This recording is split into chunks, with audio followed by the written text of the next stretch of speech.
Right, we should be back. Okay, so there we go. The question is, have we solved the problem? There we go. I hope so. Let's have a look. Yeah. Well, it's not. No, it's not perfect yet, is it? But I think it should be okay. It should be bearable now. Let's see.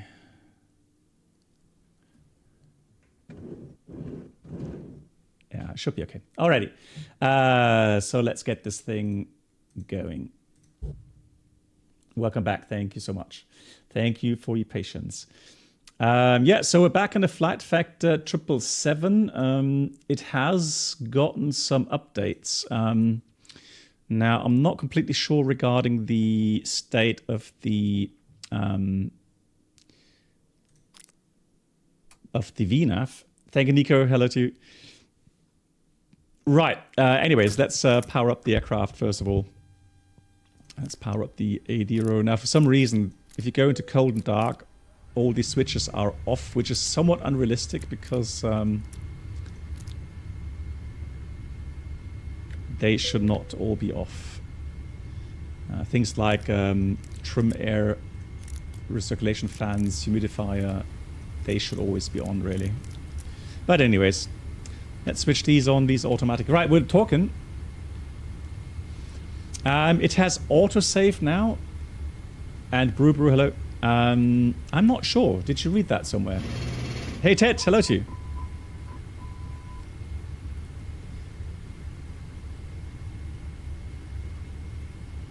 It could be. It could be that they had mentioned something. Hey, Ted, how are you doing? Nice to see you. So let's go and get data from SimBrief. So we're flying Atlanta. Oh yeah, by the way, let me have a look at Atlanta Tower. Wow. Okay, so currently not logged onto VATSIM just yet, but I mean, Atlanta is just a huge airport. Absolutely humongous. Right, let me go get the log on.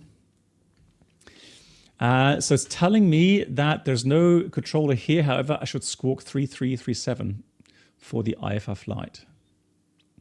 Now, there should be aircraft here. Yeah, there's an aircraft there. So maybe somebody's flying along. And there's an aircraft there. I can see. Oh, is that, oh, hang on, that's us. No, that's me. Lol. Okay, that's me. But that's not me, all right? 340. That's not me. Crazy, crazy huge airport. Absolutely incredible. Right. Cool.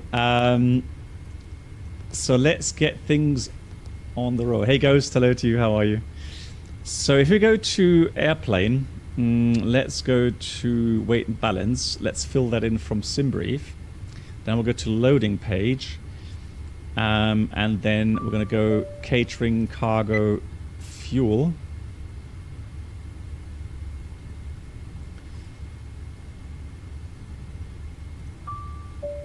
We have to unload a bit of fuel.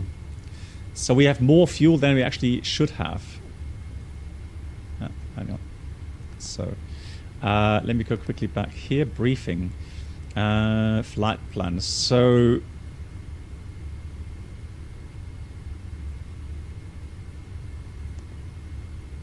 let's have a look. Page down, page up. ICAO flight plan. Plymouth 3, Berg. Quebec 22, Romeo Bravo Victor, Quebec 419, JFK, nice. So we're going to be flying right over New York. Hello Hayden, how are you doing? Ghost, no, so I've been invited to do the event tomorrow, Cairo to Hurghada, which I am happy to accept, and of course that'd be nice. And yeah, so tomorrow we'll join an event tomorrow evening. Am I wearing sunglasses? Hang on. Welcome aboard the Captain Black Box Twitch channel subscriber experience. No, this will be sunglasses. Make your way to the first class cabin. This is without sunglasses. Complimentary drinks, snacks, and premium flight entertainment will be served. Thank you. Hi, how are you?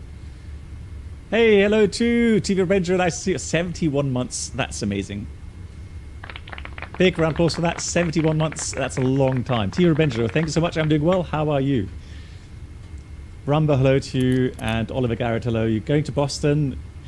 Yeah, talked about Boston because the other day Ted was saying that he's thinking about going to the FS Expo. I've talked to my wife today. We checked the booking situation regarding the flights to Boston, and I'm happy to say things are actually looking pretty good. So, and I have holiday then, beginning end of June, which is exactly perfect timing. So, hey Fishbone. So, I actually am also thinking of coming to the FS Expo.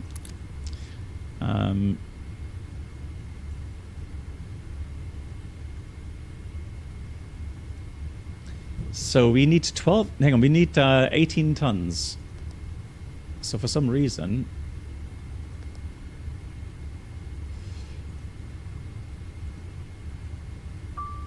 right, let me load the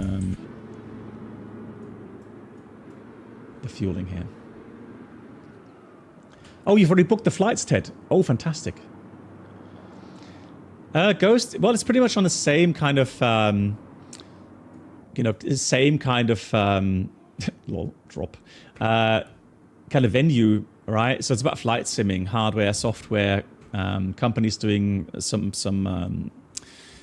podium discussions, that sort of stuff, right? But it's on a much bigger scale. Now the thing is that I convinced my wife by telling her that I'll only be at the show on Saturday. And then we're going to drive to the East Coast, so east of Boston. There's a place called Ocean, and another place there looks really nice to spend some time there. In general, just look at the coastline. So, Oliver Garrett, you're a Lakers fan. Nice. I have to see. I'm going to be in Minneapolis soon, and I'm thinking about going to see a basketball game there. Yeah.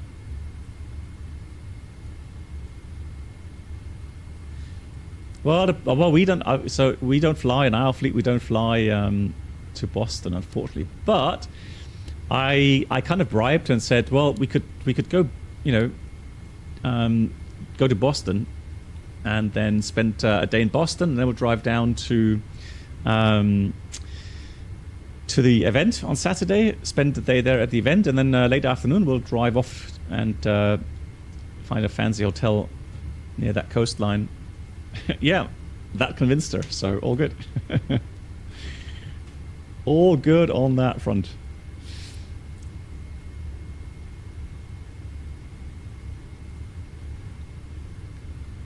Cool. Okay, so let's have a look. We are going to go. How are we going to do this? So I've already uploaded the sim brief. So if I go, I keep forgetting how that is done in here. Atlanta.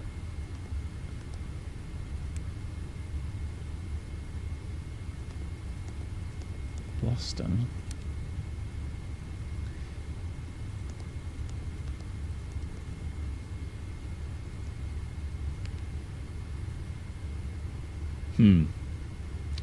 Hold on. Menu.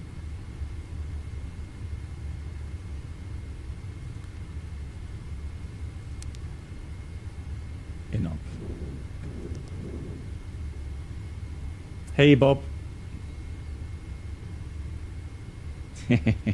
Imagine meeting the boss. Yeah.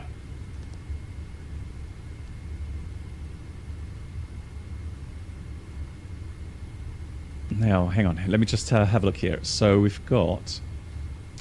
did we initialize? Yeah, we did initialize. So external services. That is loaded. So can I not load that from here either? The Airbus pilot, I don't say what company I work for. So How come I can't load the flight plan?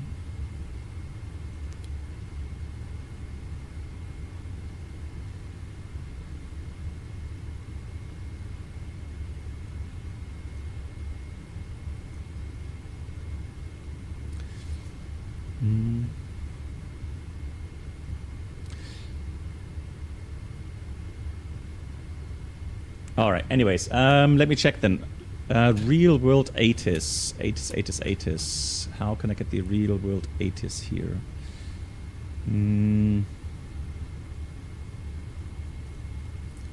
Welcome aboard the Captain Black Box Twitch channel subscriber experience. Hey, Yoda. Could new subscribers please make your way to the first class cabin? Yoda, congrats again. Drinks, snacks, and premium flight entertainment will be served. Hope you celebrated Thank you. yesterday.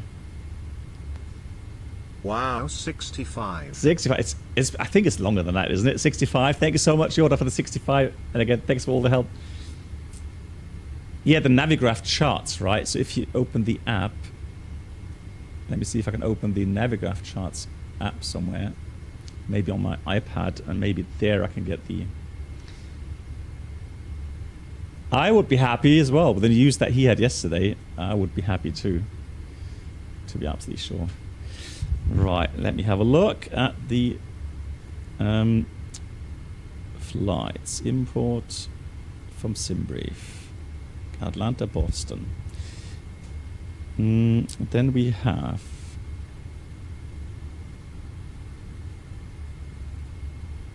Atlanta. Then we have weather, we have ATIS. Fantastic, here we go. ATIS, Atlanta, information Papa. Variable 6 knots, 10 miles, view 25,000, 25 degrees, altimeter is 3030, 3030. Nice high pressure. Voyager, moin, wie geht's dir? Departing runways, 8 right, 9 left. Expect RNAV off the ground, departing 8 right. Expect RNAV off the ground, departing 9 left. Okay, so looking at where we're situated, I would say we go off 8 right, because that's the shortest taxi. 8 right it is. And so we're going to fly according the Plumber 3 with the Burke transition from Burke. It's Quebec 22.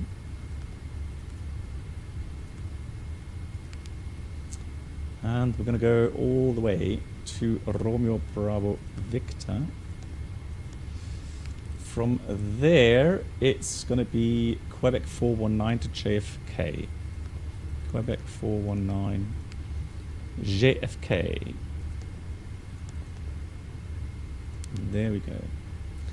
And then it's the Roebuck 3 arrival into Boston. And let me have a look at Boston. Boston, ATIS currently landing. It's 290, 10 gust 19.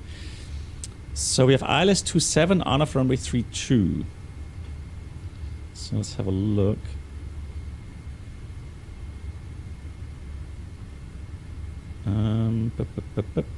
ILS 27. 27 is only 2,100. RNAV 32 looks better. No, this regard. That's only 1,500 meters. Are you kidding me? Departing 33 left. So they only have ILS 27 or RNAV 32. So it's going to be 27 in this case. Well, that's going to be a short approach of a short runway. The Roebuck 3 will go via JFK. Transition Abbey. Does that make sense?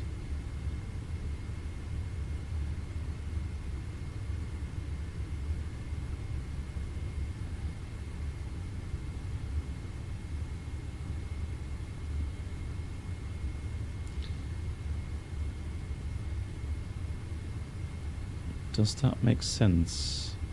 Road book. Just have a quick look at the plan mode there.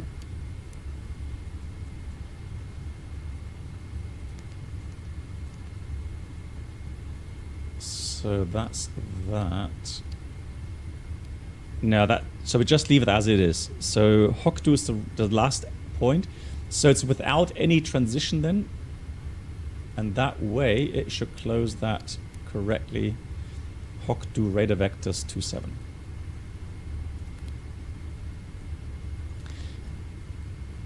Avimar, thank you much. I found it. Yep, perfect. Much appreciated. Has it been in and out? Have you seen the update from Phoenix? No. What update are you talking about? Which one?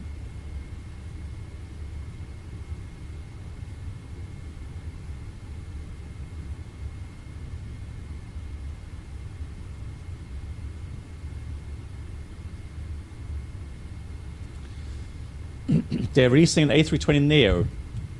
Okay. When?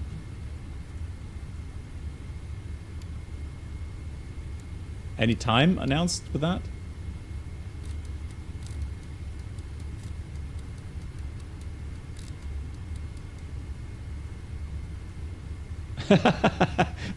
All those questions, man, I don't know. Sorry. I thought you were like, you know. Lol. Sorry for pressuring you. Right, departure, edit clip. We're going to go to SID, and then we're going to put the page down. Plumber 3 on of departure.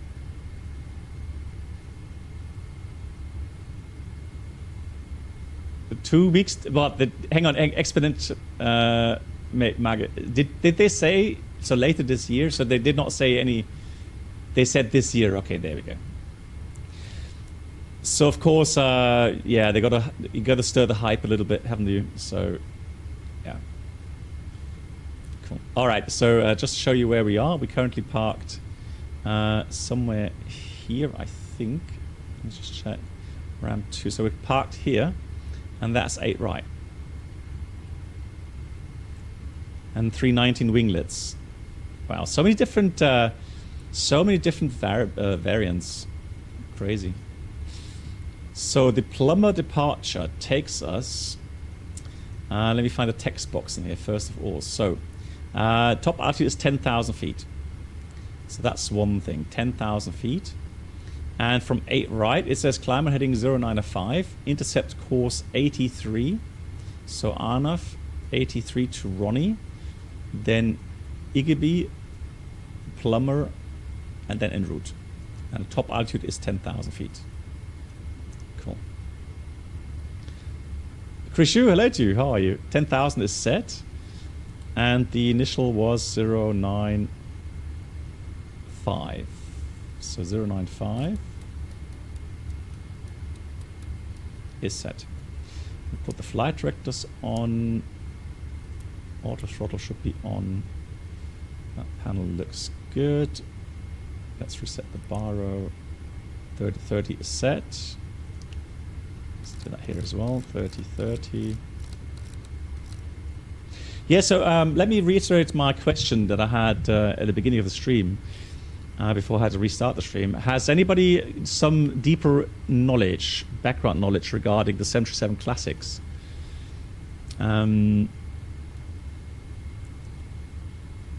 Because of that report coming out from the Vilnius crash a couple of months ago.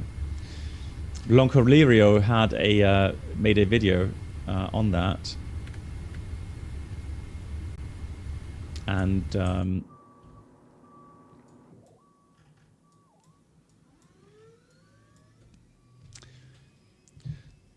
so apparently it was a pilot error from the initial report now, where apparently the pilot monitoring, instead of switching off the engine anti-ice, he switched off B hydraulic. And the aircraft was found with the slats retracted, or pretty much retracted, right? And so they claim that this caused the aircraft to stall and crash. Now, to my knowledge, I would be so surprised if switching off the B hydraulic would retract already extended slats. I would have thought that that there's a safeguard in that. So once they're extended, they're kind of locked in place. They're locked in place. Yeah, right? So they should only be able to be moved with hydraulic pressure again. Now I know so the B hydraulic powers the slats. I know that, and I know that for the slats you have a backup hydraulic system, spring loaded to push that. You kind of over the panel you push that to extend, and usually you would just extend. You wouldn't retract them again. You can retract them, I think, but it's with some workaround, I think, if my memory serves me right. But I honestly I have a hard time believing that switching off, by mistake, the B hydraulic, hey bits, good, and then have the slats retracted. I mean, so the thing is this. So, I mean, usually what happens, you switch off B hydraulic pumps after a time delay, like a couple of seconds, the pressure would drop, and then you would get mass caution hydraulic, right? Latest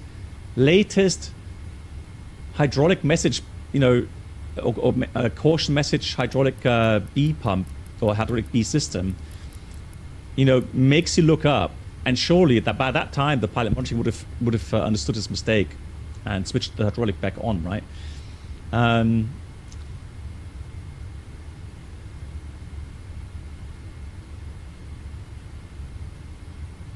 Yeah, right. So that's the thing. Yeah, yeah, there could be something with the flap load relief function, but the question I have is, oh, there we go. VNAV is still not available. That's a shame. Right. I'm just wondering if the XP777, is a detailed enough add-on where we can maybe try that out later after arriving at Boston. So let me quickly do the performance.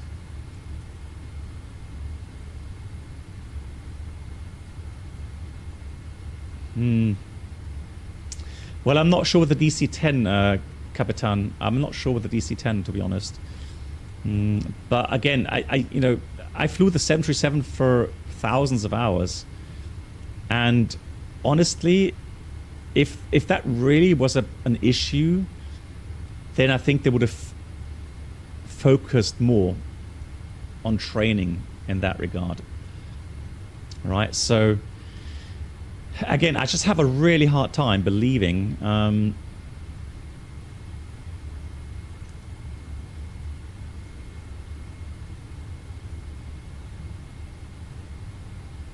that they would retract, right, by switching off the B hydraulic.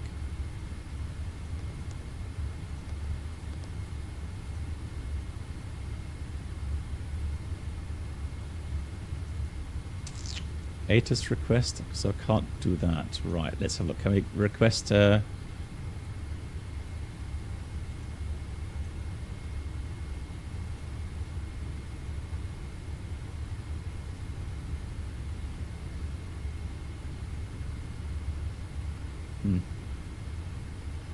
So that doesn't seem to work. Oh god, tire pressure again. What's happening with my tire pressure? Right, let me call maintenance. We're still on the ground, so maybe we can get that fixed. Airplane maintenance. Options.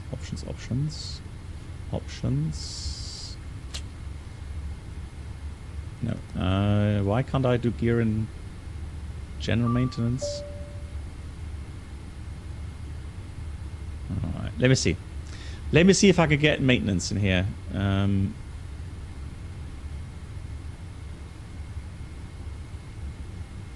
See if they can fix the tire pressure.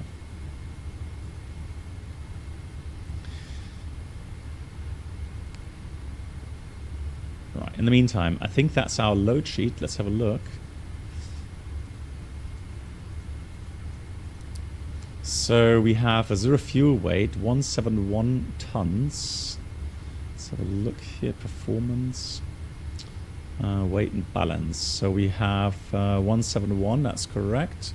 Fuel should be about 19 tons. Yeah, 19 tons is good. So that's all correct.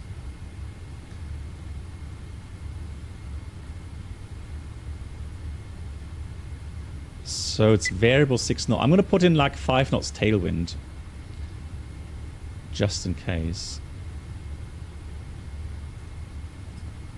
260 at 5. So temperature is 25. That's nice. It's a beautiful warm day in Atlanta. So 30.30. Does that work? Yeah. And takeoff weight is 189.3. Let me do 189.5 because we are going to be a little bit heavier. And the CG, let's have a look. CG summary. So CG is 28.2. Let's start 28. Let's do takeoff 2. Assume temperature. I guess we put something at 45. Flap 5. Anti-ice off. Let's calculate that. Right. So that gives us flap 5 with a 45 selected on takeoff. On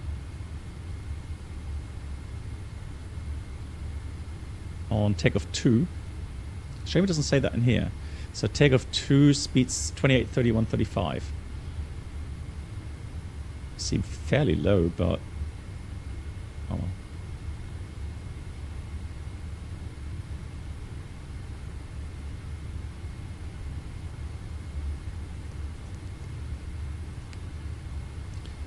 Now reserves. Don't forget. Yeah, you're right. CTAF. Yeah, Gilend. Yeah, thank you much for the heads up on that. Yeah, you are correct. Here we have CTAF. Yeah, 100%. So we have reserves 4.4 tons. Alternate is going to be Kilo Mike Hotel Tango. Okay. Initially, I did have New York as the alternate. For some reason, it scratched that. Right. Cost next 69 and level 410. Very high today, but we're very light, so no surprise there. Right, thrust limit. Takeoff 2, 45. Correct, 45. Yeah, and then we got 28, 31. 35.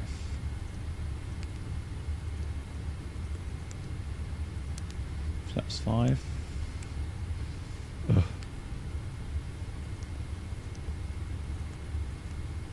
28, 4.25.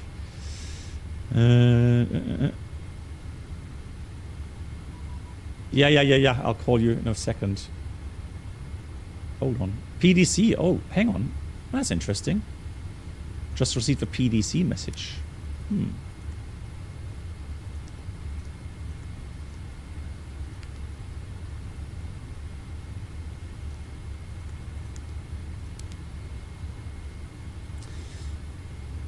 So it says, I have a feeling that's so low. 35? That seems such a low speed for 777. So PDC, United 711, equipment, yeah, departure Atlanta. So that's the routing as filed. Squawk 3337, level 410. Cleared, so the remarks cleared, Plumber 3 departure. Burger transition, maintain 10,000. Expect 410 10 minutes after departure. Departure frequency offline, operated aircraft mode Charlie, contact ground south end of ramp.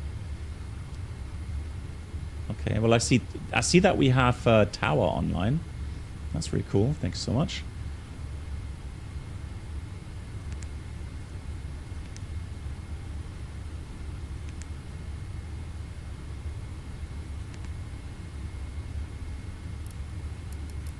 So I guess it means we call tower. 9 19.1.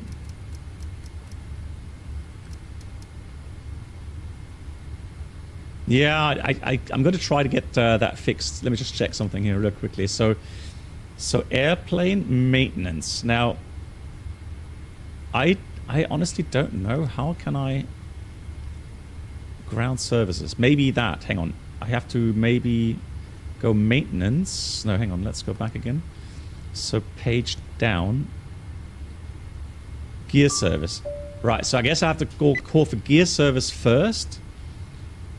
Waiting for the tire service unit.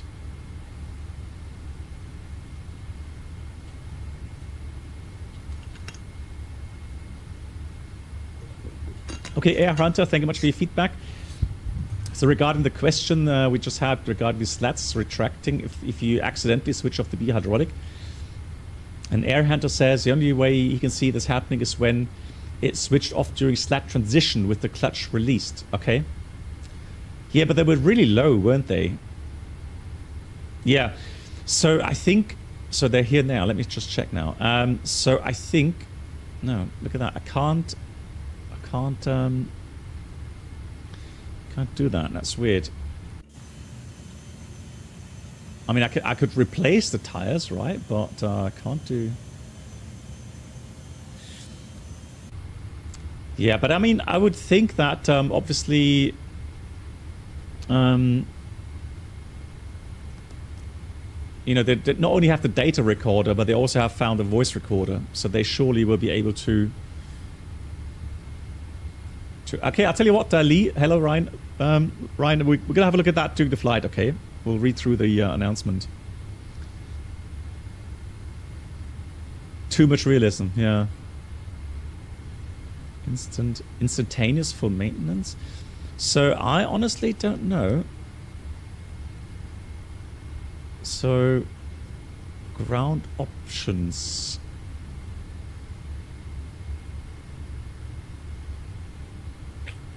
I don't really see anything else that I can do here. Maybe that's not completely implemented yet.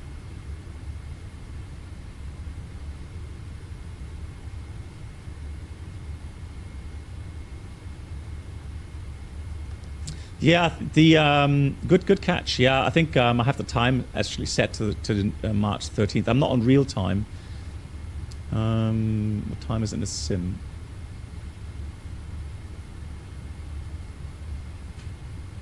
Yeah, I'm a bit... let me just change that to 49. That's good enough. Stream ends, that's all. All right, anyways, let's get rid of that. So we're aware of... Oh, hang on. So how come now that's gone again? All right, anyways. So the message is gone. That's fine. Cool. Right, so that means, let me quickly do a quick briefing. So taxi out was pushback facing north. And then taxi out to November. We're going to contact Tower. It should be a very short taxi via Hotel 8 right. Then we have the departure Plymouth 3, 10,000 initially. 095 heading, and then we've got 083 to Ronnie Igby, and then Plumber 10,000. Perfect. So that's all set. That's all set. Special threats. Don't see any threats. So now we have a bit of extra fuel, about 20 minutes extra. Hey, Twarok, thanks for the rate. So we're currently in the FilghtFactor 777 on XP12 with map enhancement. So it'll be interesting to see with the good weather how the weather is. Hey Johnny, you're thinking, hang on.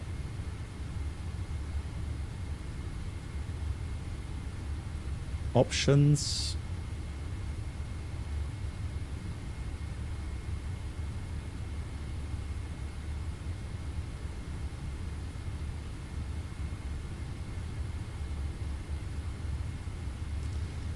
So that's general sim. Where would I find that though? Avionics.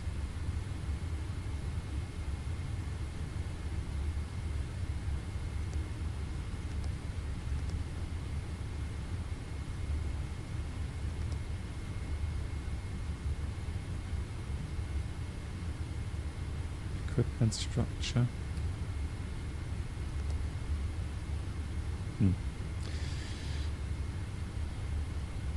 Right. Anyways, we should be fine now, though. It should be all right. Cool. Special threats. Well, we have 3,100 feet MSA. Otherwise, light aircraft. In case of a quick return, our takeoff weight is only 190 tons roundabout, and the max landing weight is 213. So we're already below max landing weight. Could do a normal landing immediately. Good, then let's read the pre-flight checklist. So, oxygen tested 100%. Flight instruments, we have altimeter 3030. Let's check that's still current. Information Delta 3030, yeah, that's current. And we have altimeter, heading is 275, altimeter 3030, 1040. Checked, and that's the pre-flight checklist complete. So look at the doors. Let's close all the doors. So go back to airplane doors.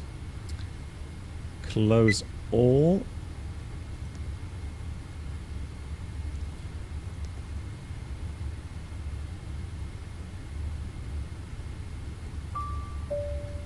And then let's get that to the access as well off. Hey Peter, hello to you, how are you? So doors are all closed and we got our clearance. So let's do the before, oh actually hang on, ground power. Ground services.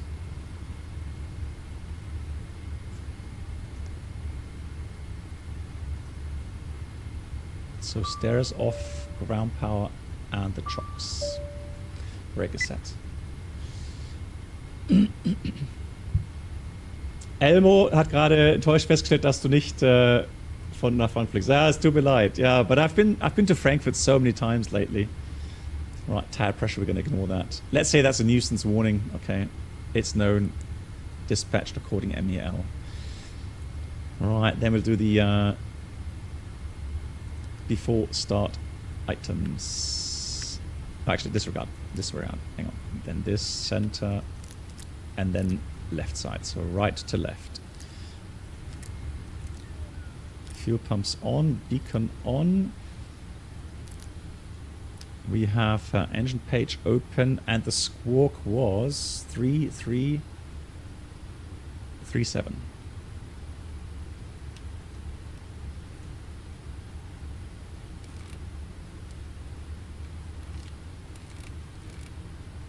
It goes above. Mode Charlie transmitting. Fantastic. You tired, Peter? Okay. Oh, water pipe renovations. Oh, no flying for 2-3 weeks. Okay. Well, I mean, when you come back, you're gonna really look forward to coming back to flying. Sometimes having a couple of weeks of absence doesn't really harm. So let's do the pushback, and I think we'll go pushback on this line here. Ground to cockpit. Plan acknowledged. Call me through the menu when you are ready. Ground to cockpit. Tow is driving up. Nice. Right. Before start checklist. Flight deck door is closed. Locked. MCP we have V2 135 heading 095. Altitude is 10,000. Takeoff speeds we have V1 128, VR 131, V2 135, and 90.4%. See pre-flight completed. Trim. So that should be 4.25, 00 set. Taxi takeoff briefing completed. Before start checklist complete.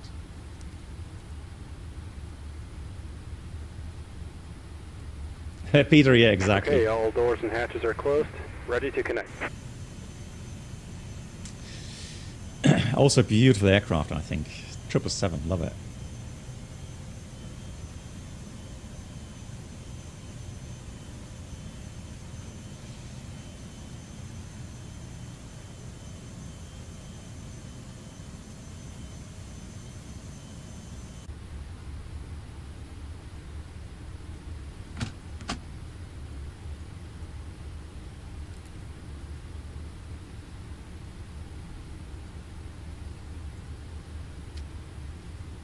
No, Ghost. What, the 350? No, you're joking. No way. I mean, I thought they fixed things. Oh, the 320. Okay. How weird.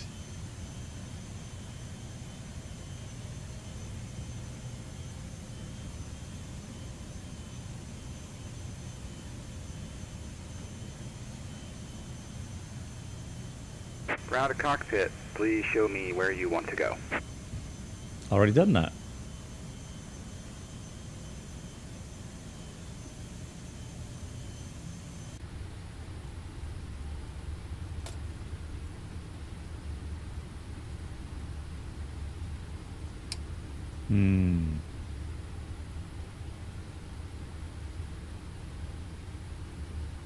Hey, Captain, let me know where you want this thing. I love that. Oh, let me know where you want that thing. Welcome aboard, Captain. Toes connected, bypass pins inserted. Go and kill the parking brake when you're ready to go. Ready to go. Here comes the pushback. Line them up. Ghost, we're looking forward to flight to Geneva. Okay. Yeah, very sorry to hear that. Delta 2629, welcome to Atlanta. Cross runway 8 right at Bravo 10. Join Echo to the ramp. Man, I don't know what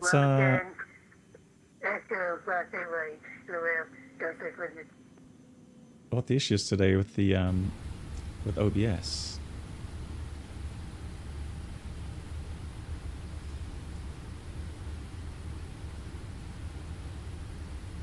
United 390 as entry 8 Sierra, request taxi. United 890 Heavy, Atlanta Tower, runway 9er left at Mike 2, taxi via Mike 2. Requesting clearance to land runway 8 left, here at Wings 207. Spirit Wings 2307, Atlanta Tower, squawk 2511. Squawking 2511. Well, I mean, maybe it could actually have to do with the fact that's a lot of stuff here. Maybe the FPS are pretty bad. 2511, Spirit Wings 2307. Right, let's start right engine. The thing is that lately, though, I mean, X-Plane has been really good for me, so... Spirit Wings 2307, wind 150 to yeah. runway 8 left, clear to land.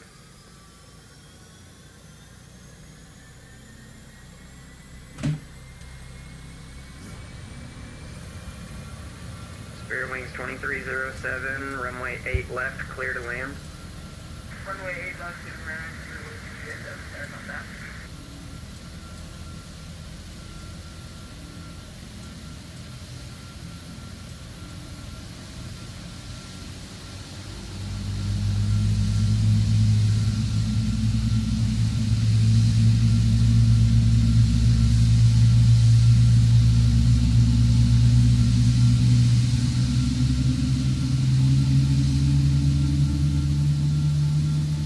Spirit Wings 2307, confirm you're lined up for runway Welcome aboard 8 the Captain left. Black I show you Box lined up for Twitch runway 8 Channel right. Experience. Could new subscribers please make your way to the first class cabin, where complimentary drinks, snacks and premium flight entertainment will be served. Thank you. Just about done here. Go ahead and set your parking brake. Spirit Wings 2307, go around, turn left heading 360. Right. And we're disconnecting the tow. Give me just a moment. Going around, heading 2360, climbing in. Can I get that out? Proso, thanks for the 26 months opening one. Guys, I don't know what's... Let me just have a look here. Turn left heading 360, If my... maintain 4000. if it has to do with my monitor settings. Turn left, heading 360, climbing, maintaining 40,000. I honestly, I don't know why I only have like, it only shows like 20 something FPS. Oh, hang on. Lol. Hold on. Well, now it shows like 100 FPS on my screen. I don't know what to believe. Tower, good day, KLM 14 Tango Heavy, exit 9er sure. Nah, that's just worse now, isn't it? Oh my god, what's going on today? Help! And we're disconnected. Signal and pin on the left. Take it easy and have a safe flight.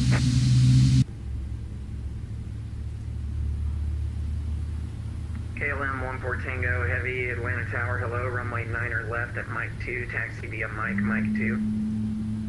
There's runway 0. No, G-Sync is off. Mike 2. I have not enabled G-Sync here.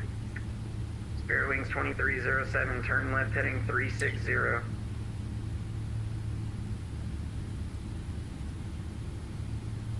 left, heading 360. Yeah, let me just show you guys so that guys can see what I mean.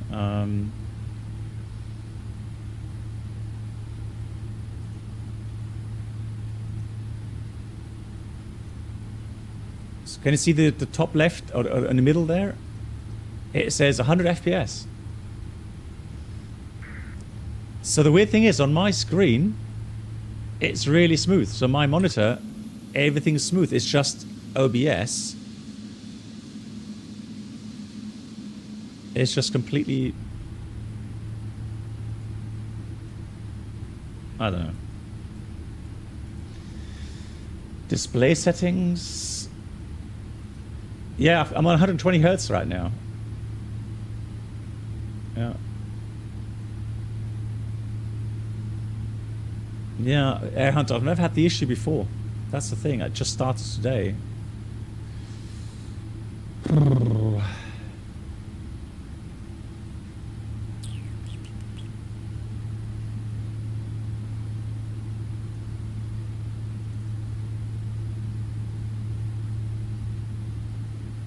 The OBS settings. Spirit Wings 2307, turn left heading 270, vector yourself back around, report when you're on a 5-mile final.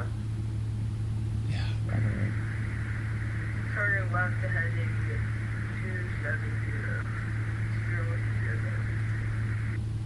270. And Spirit Wings 2307, do not exceed 210 knots.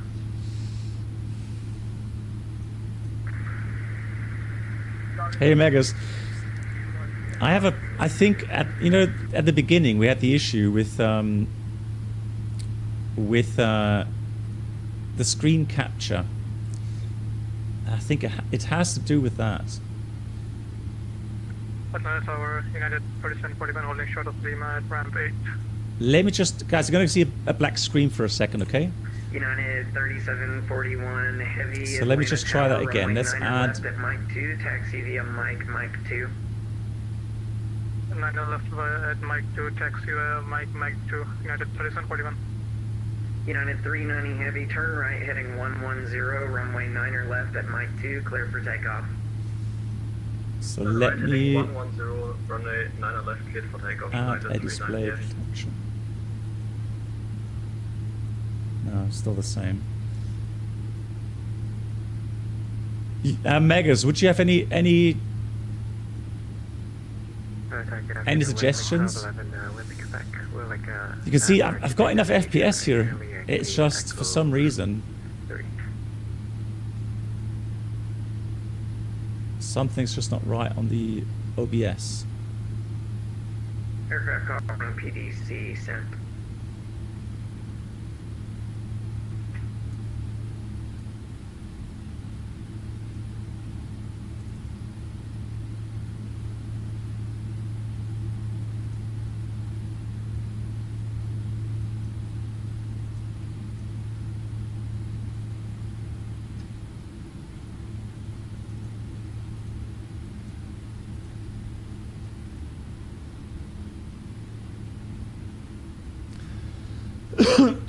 Not really, no. Let me just check.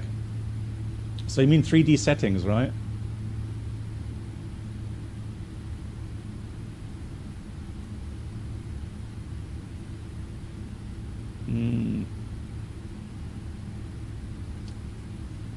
So fixed refresh, yeah. Oh, hang on, maybe.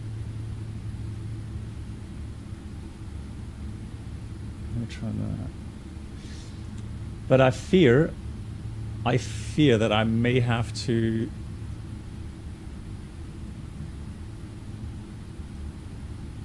Resync on. That's done. No, I've not changed anything in OBS, no.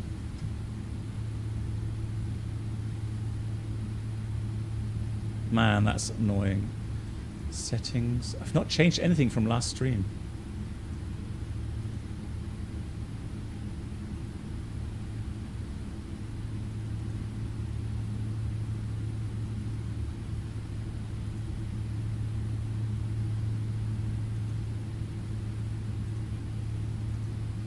United 390 heavy departures offline. Frequency change approved. Hey, Reynolds. Frequency changes. No worries. Good day, United 390 heavy.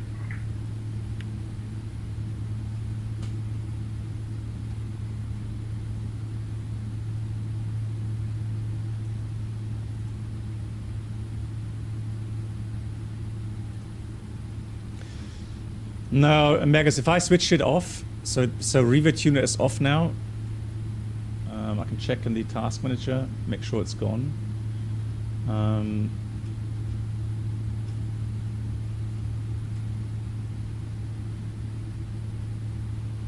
Yeah, so it's not running anymore. It does nothing. So again, my monitor screen is fine. It's all smooth. It's just OBS capture. That's really weird. Yeah. Brennell, well, this is FlightFactor 777. I think we've flown. Well, actually, I've shown it a couple of times already.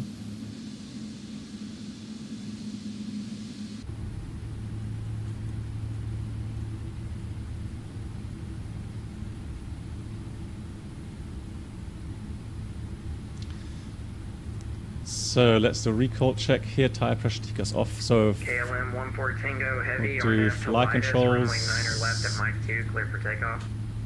RNF to Lidas at Mike 2, runway 0. Bits already tried. Left clear for takeoff, KLM 1 for takeoff heavy. Oh, rudder. Great, rudder's not connected. Why is rudder not connected? It looks like I've picked a bad day for streaming today. My God, what's happening?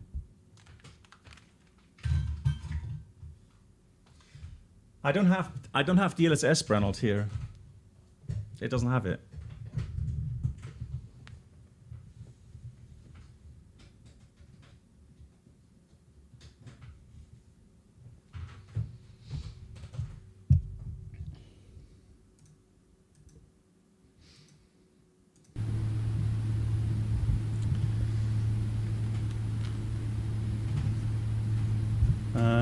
What has FSR?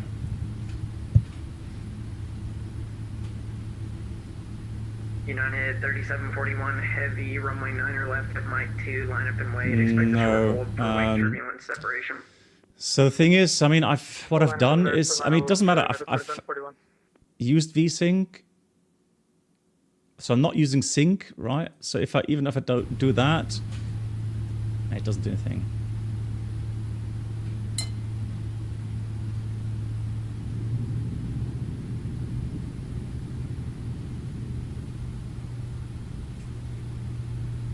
No, this is guys, I'm sorry, but this is unstreamable at the moment. No, I'm not using frame generation here in X-Plane, no.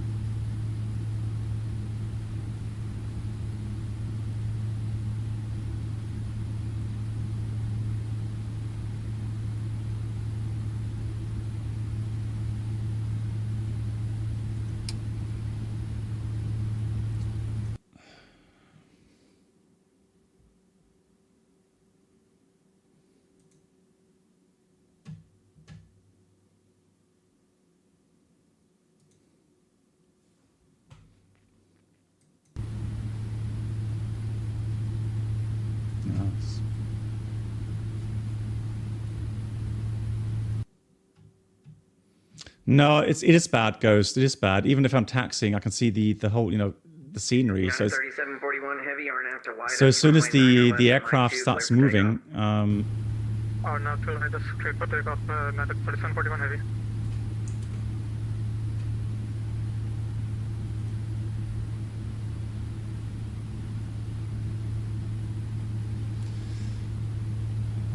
no, it has to do with OBS, pretty sure. So right at the beginning, Megas, it had an issue capturing the screen, and I did something, and from then on it just...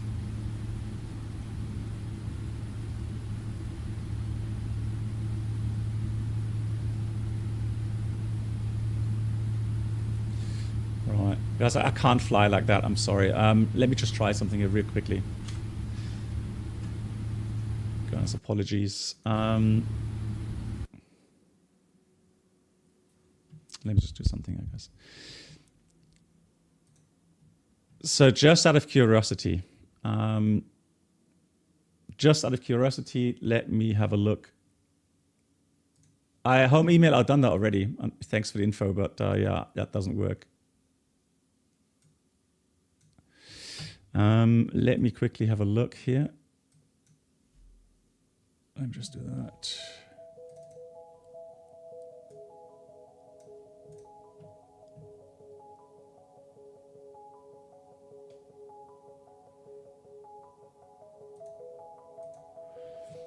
So I'm just gonna test Microsoft, right?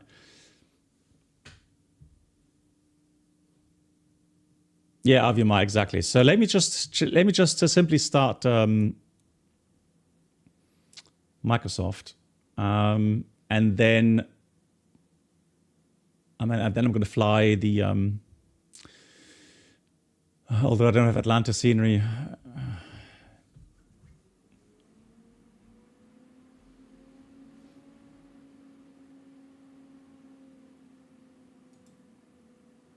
GPU acceleration on or off? What do you mean?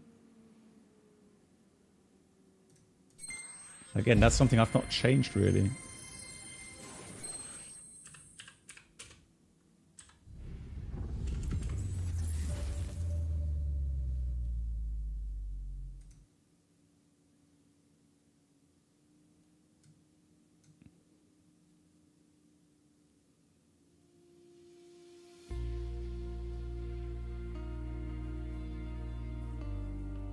Yeah, thanks, Magus. Let me have a look.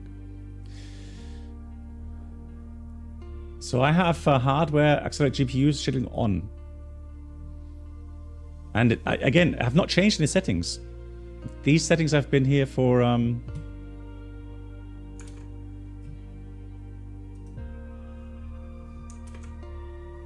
ages.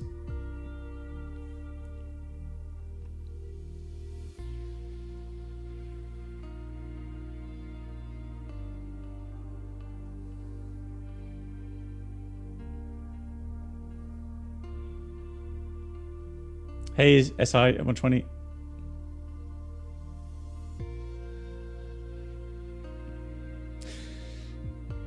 Yeah, again, so here's the thing. See, so my flight sim is fine. So for me, everything's smooth. I had 100 FPS. Everything was smooth. It's just OBS couldn't capture the screen correctly. So on OBS, I had like, 20 or 30 FPS only. So it's not the flight sim, it's the screen capture or the game capture.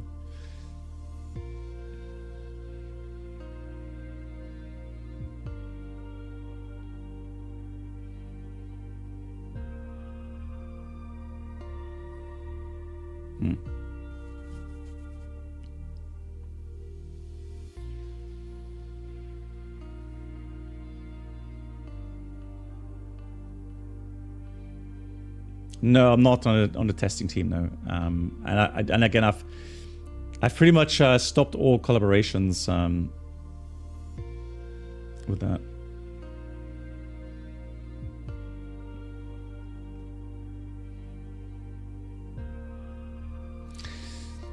Megas, I am using. Let me just check. So I'm using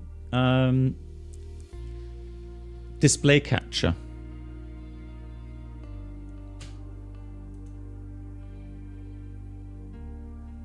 Not window capture, display capture.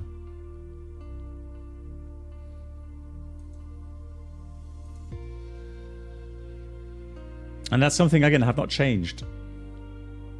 Because I used that in Microsoft Flight Sim, DCS, and X-Plane. And up to now, it's been fine.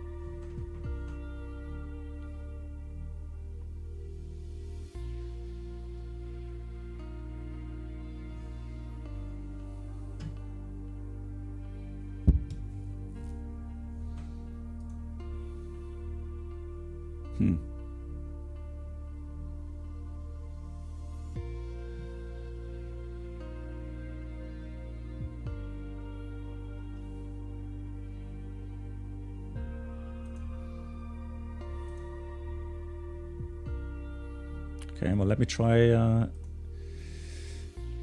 well, game capture often doesn't work properly.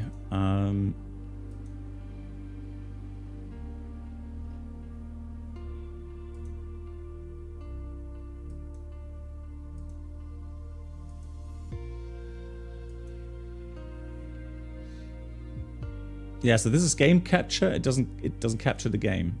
Flight Simulator. So that doesn't work.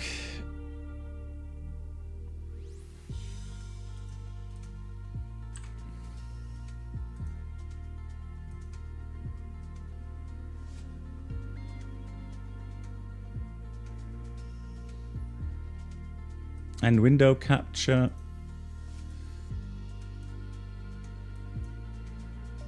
What's... Why has that got black square in it? Lol. Ah, okay. Hang on.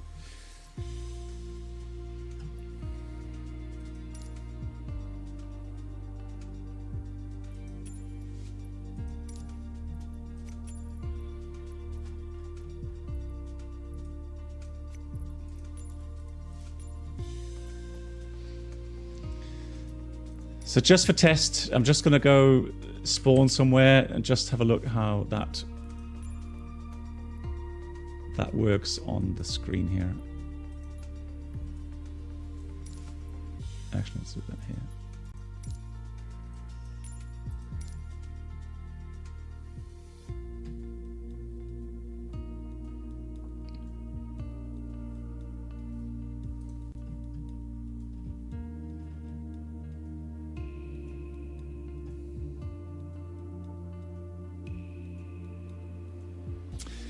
OBS, yeah, there was an update, Aviamar, that's true. There was an update in OBS, I think, yeah, maybe even 2 days ago or something. Yeah, just in the scrub, like I said, my window is fine. It's just I can't stream it. That's the problem. That's the issue. It's not my flying or my sim experience.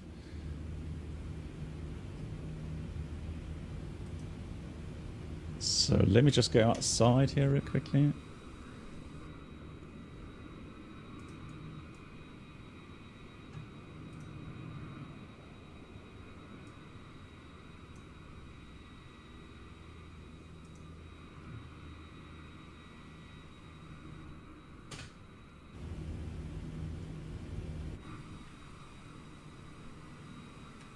That's smooth, right? Yeah, Copinator. Well, scroll back like 10 minutes, you'll see what's happening. This is smooth. Yeah, this is buttery smooth. So it's not. So again, it's not the screen, or it's not even OBS. Then hang on. That's annoying. Superior sim? No, I don't think so.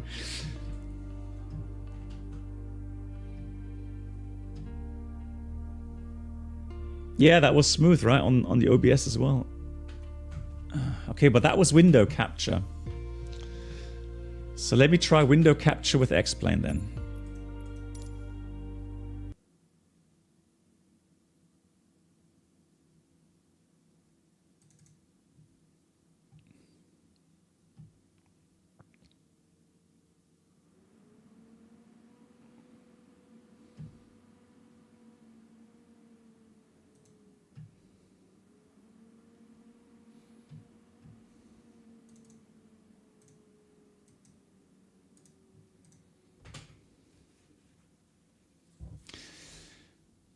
Yeah, the FS Labs news. Let me have a look at that as well. Was that on the website, the Phoenix, not FS, Phoenix news? The Phoenix news.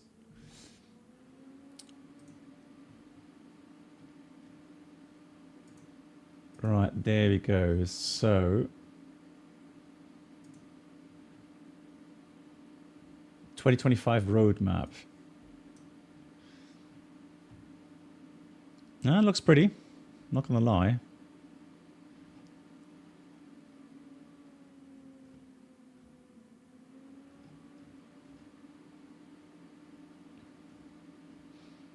Right, yeah, we're gonna read that if we get airborne, if we get this thing fixed here.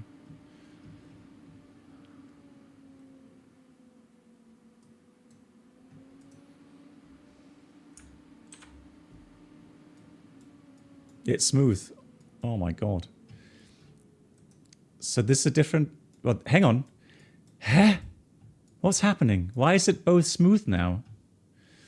So this is actually display capture now. Yeah, but that's... Again, it does make sense. This is display capture. Magic. I honestly, there's sometimes technology... Like, what the hell? Why... I mean, happy that's working.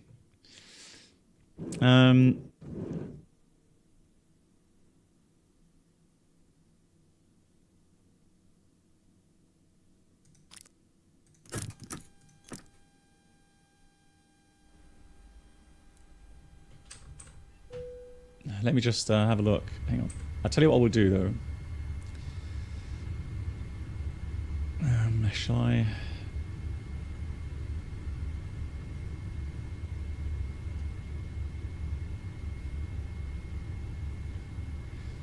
No, the overlay's there. It's still the same. FPS 74. It's still, everything's still the same. I honestly don't know what happened.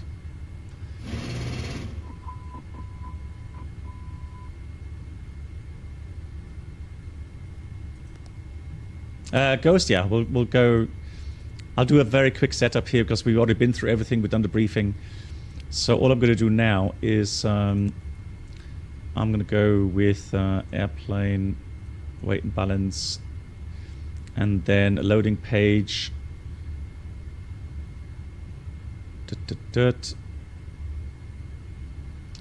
Let me just see options.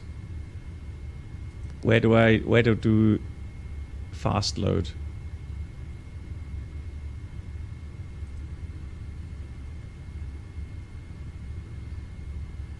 Fuel loading. Switch hyper, yeah, I do, yeah.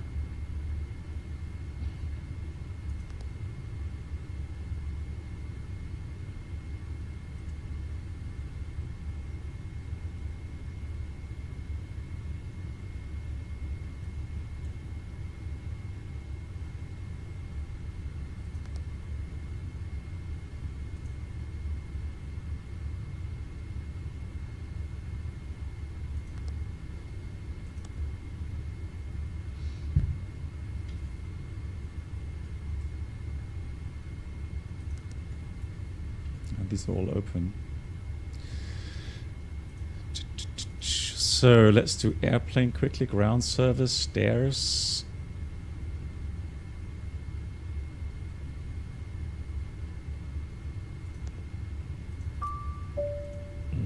Loader. So fuel is good already. Fuel is fine. So all I'm missing now is the passenger load. Loading page. All right. Let's do that quickly. So in the meantime,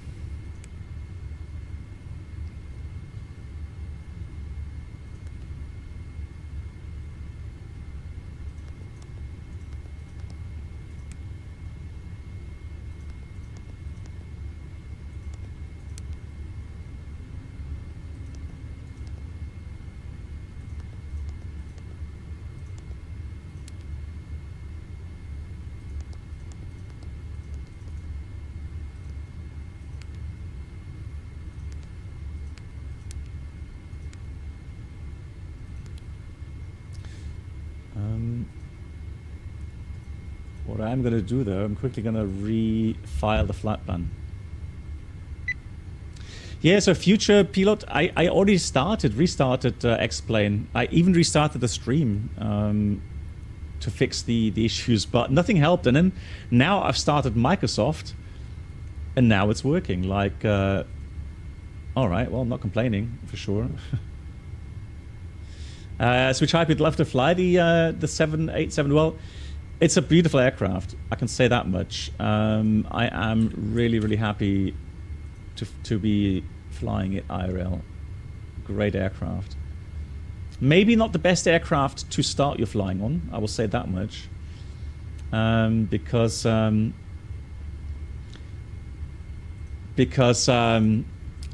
it is very stable. I mean, it has so much, computers. Same with the flight augmentation, flight control computers.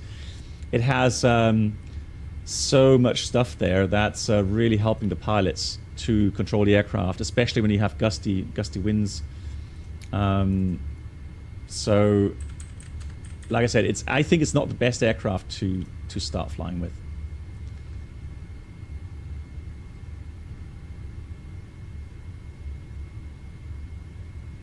Yeah, Megas, because the overlay is hidden. So the FPS overlay is hidden behind the top screen there, the top bar. That's why. That's why you can't see it. So what time is it now? So 19:30. Ladies and gentlemen, I do apologize for the delay. Blame actually OBS or blame X-Plane, I don't know. Blame someone, not me. Please. Alrighty, so I've refired the flight plan.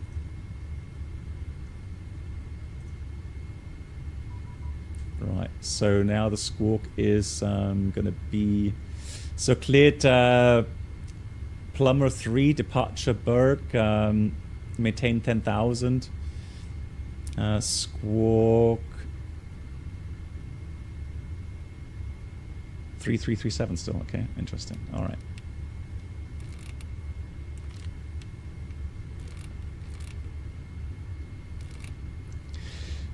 No, Ghost. So if we had Totoritko here, he would tell you more about that than I could ever tell you. But what I can tell you is that there's some principles, right? So you have C*U as a automation principle, augmentation principle.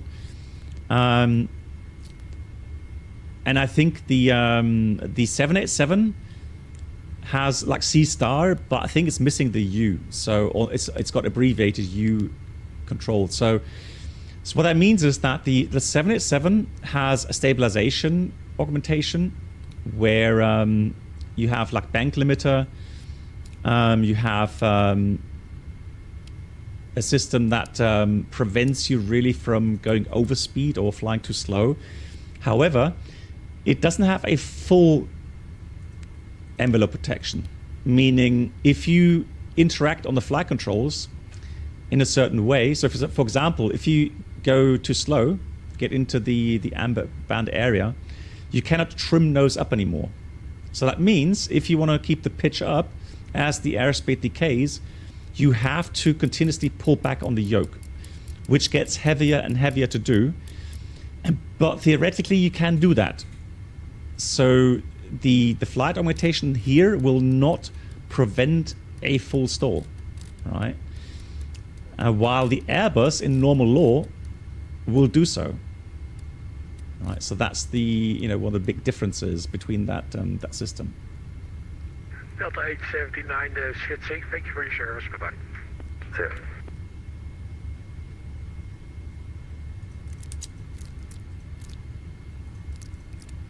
Delta 1841, stay parking.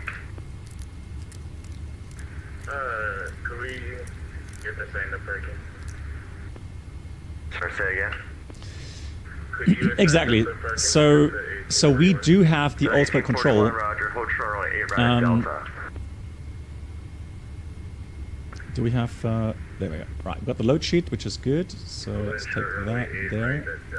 So that means everything's loaded, which is fantastic. 171. Tower Delta 295 188.9.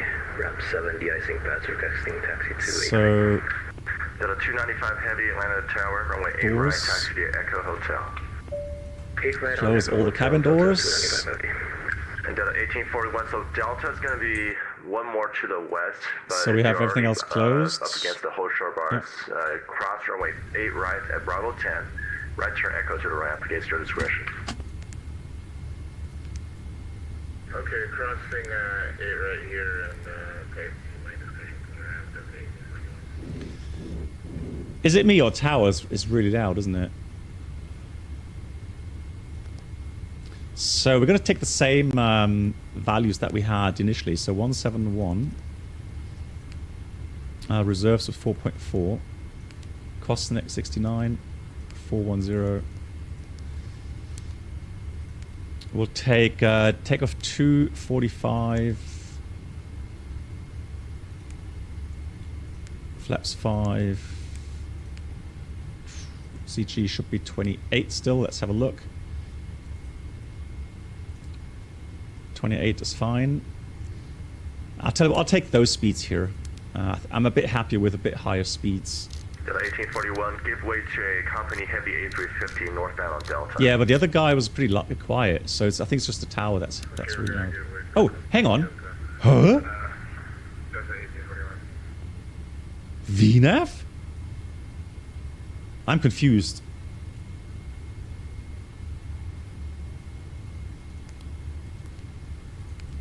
The thing is, though, I don't even have the full routing in yet. How come VNAV is now working? It didn't work on the previous flight, so I thought they still hadn't implemented it. Well, that's interesting.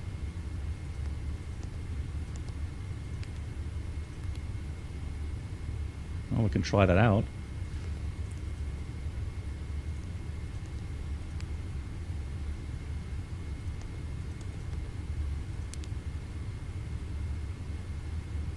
Yeah, I know.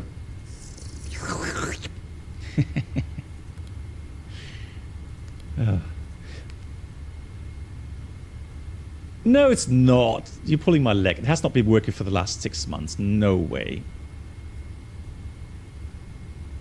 Hey, Buzz Martin. No, I'm sure I tried it, and it was working.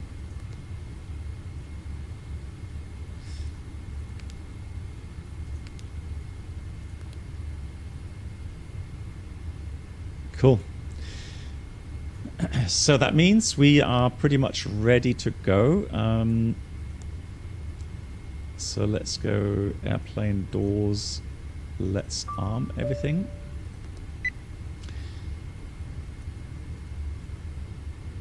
Let's quickly do a pre-flight checklist. Oxygen 100% checked. Flight instruments, we have 275.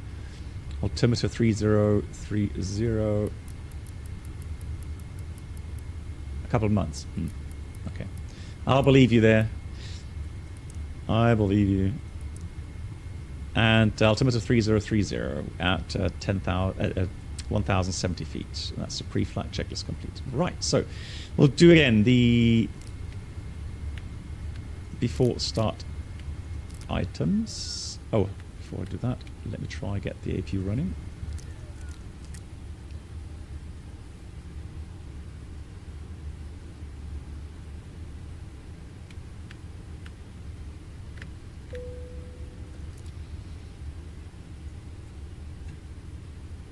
Study level coffee. 100%, yeah.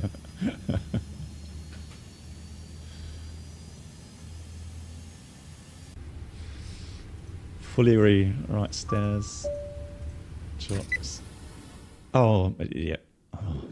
I'm just saying, APU, I need to start the APU too fast.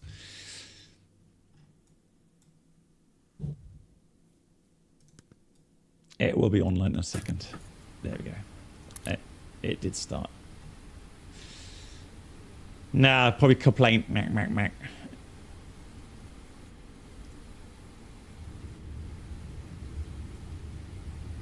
All right.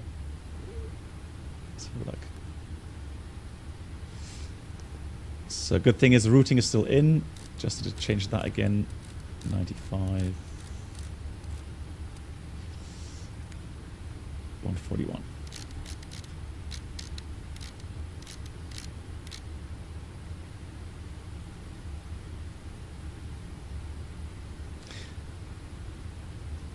I mean, yeah, I can set things up really quickly, no doubt. It's just the question if it's you know, fun for you guys to watch. So have a look, because usually then you don't learn anything. So the before start checklist, we have MCP V2-141 heading 95 and altitude 10,000. Takeoff speeds V1-122, VR-130, V2-141 90.6%. CD pre-flight completed. Trim is 425.00. Taxi takeoff briefing completed. Delta 295 heavy, RNAV to Roni, runway 8 right, clear for takeoff. RNAV Roni, runway 8 right, clear for takeoff, Delta 295 heavy. Ground to cockpit, plan acknowledged. Call me through the menu when you are ready. Tow is driving up. Good, so that goes again to above. Let me switch on the transponder. So thank you so much to the wonderful person doing the tower here. And it's actually nice and busy. That's us there. Somebody just about to depart out of 8 right. Fantastic.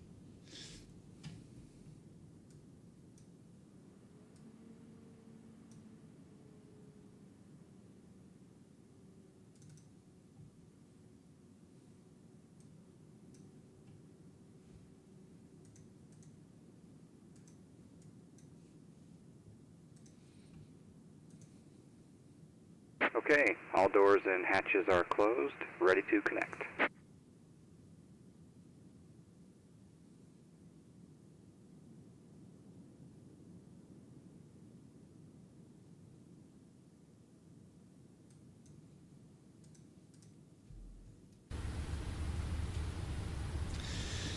Okay guys, I have a feeling I may know why we had these issues prior.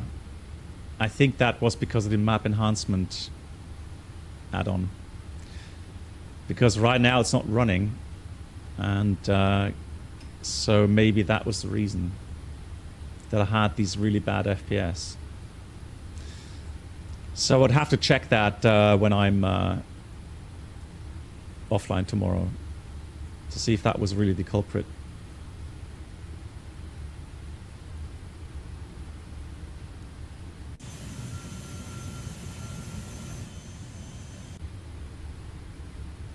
Ground to cockpit, please show me where you want to go. So connected and bypass pin inserted. Release parking brake. Starting pushback, and you may start engines.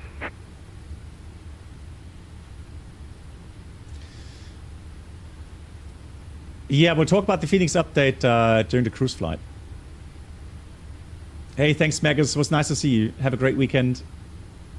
Yeah, Megas, again, I don't think it was OBS really. I think it has more to do with that map enhancement app, which downloads some pretty hefty orthos. And the last time I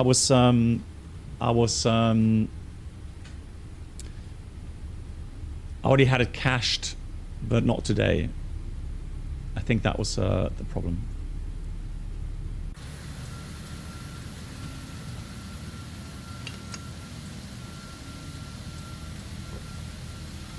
Welcome for the 521, ready to taxi.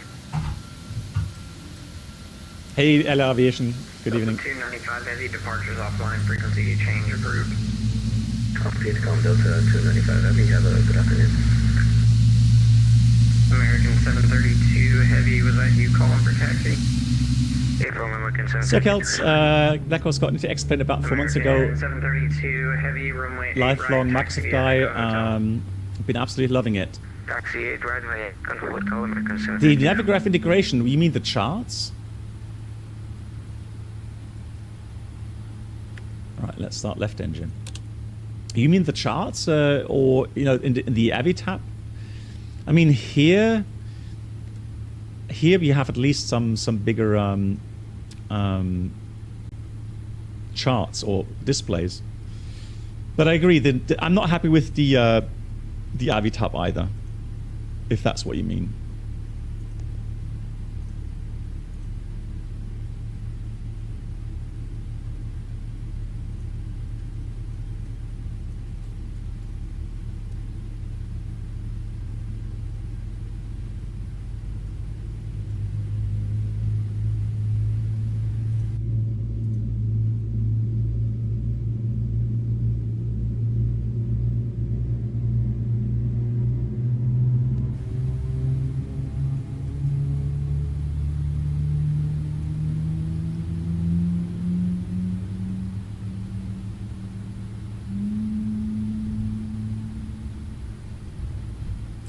Peter says a few months ago I had issues with map enhancement in Microsoft.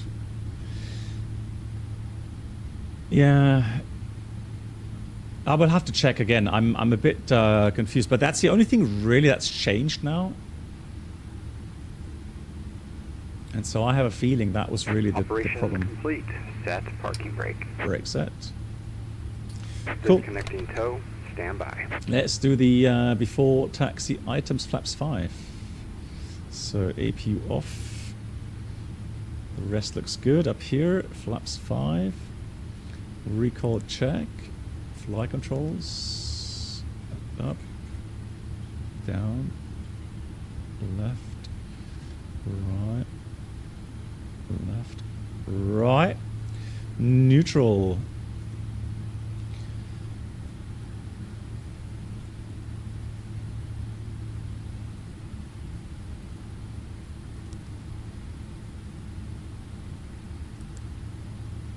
So before tax checklist, flight controls checked, ground equipment. Let's have a look. Gotta wait until he drives off. Tow is disconnected and bypass pin has been removed. Hand signal will be on the left. We'll see you next time. Have a safe flight. Thank you very much. Right, so when we go to the tower, he would appreciate probably that we tell him that we have information Quebec, because then we would know the altimeter is now 3026. Quite important as well. 3026, 3026.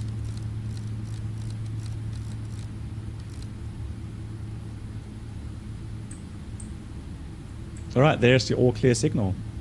So ground equipment is clear, and that's the before tax checklist complete.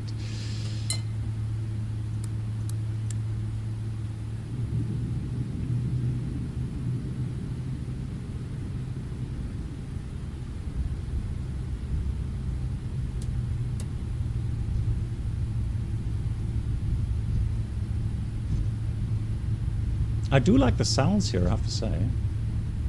Quite nice.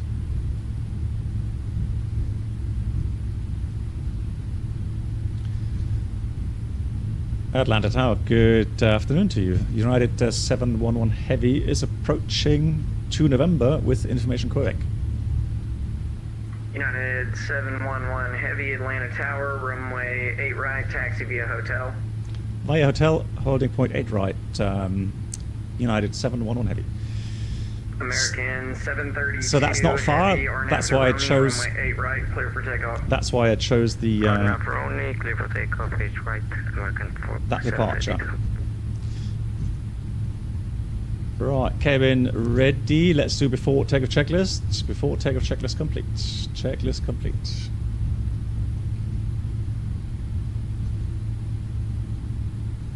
HD sim. United 711 Heavy, caution wake turbulence from a departing Boeing 777, runway 8 right, line up and wait. Runway 8 right, line up and wait. United 711 Heavy.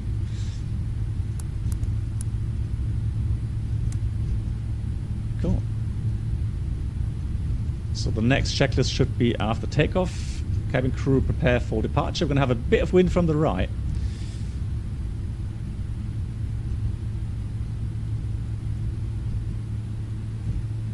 No, he's not really accelerating fast, is he?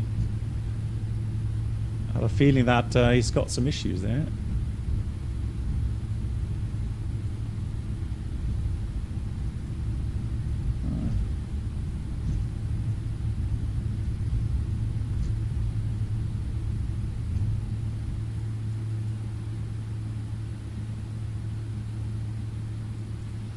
So, TCAS.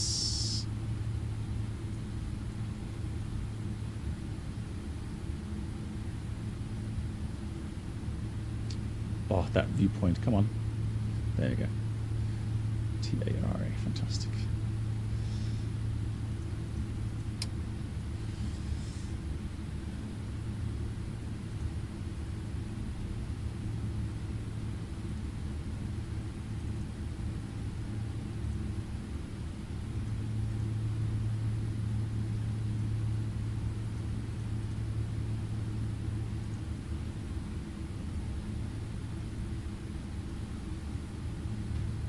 Yeah, yeah. The force feedback works very nicely. Yeah. Love it. You know that who was it now? Is it Wing making a force feedback yoke? Or hang on, who was that? There's someone else coming out with a force feedback yoke with around 700. 711 heavy RNAV to Roni, runway 8 right, clear for takeoff. RNAV to Roni and runway 8 right, clear takeoff. United 711 heavy. So RNAV as briefed to Roni. Is it Wing? Yeah. Okay, Wing then. Alright, let me just concentrate departing. So initially what we do, thrust ref, we put the yoke neutral, and then as we accelerate, thrust set, we slowly increase the yoke input, keeping the wings level.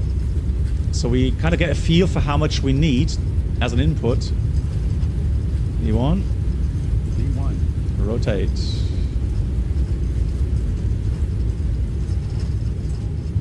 American 732 heavy departures offline. Pause right. Change approved. Gear up. LNAV. American 732, have a nice day.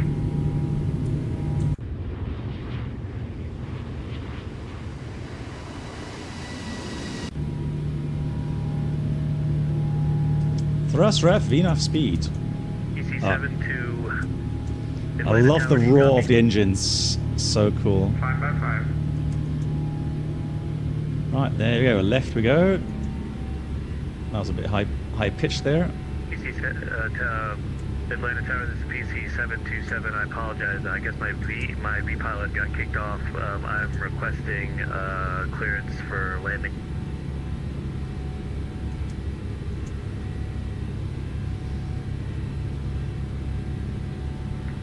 PC727.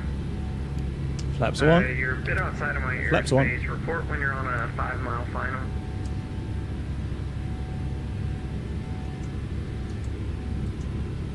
PC727 currently 14 miles out. Will report back at 5-mile final. Flaps up.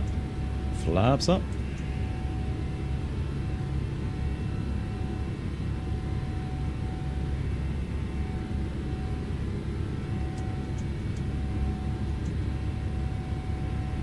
PC727, I show that you're about 11 miles to the northwest of the field.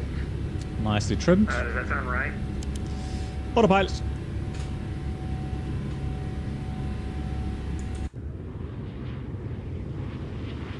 PC727, yes, that looks about right on this GPS.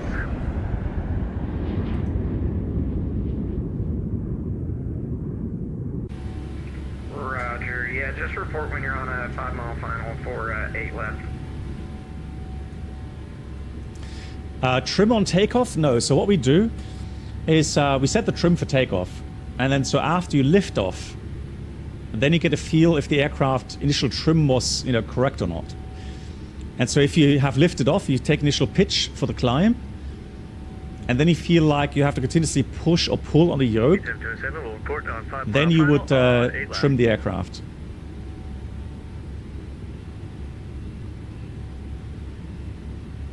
Captain, I'm not sure what you mean with the Horizon mod 787. I have to try it again. Last time it did work, yeah.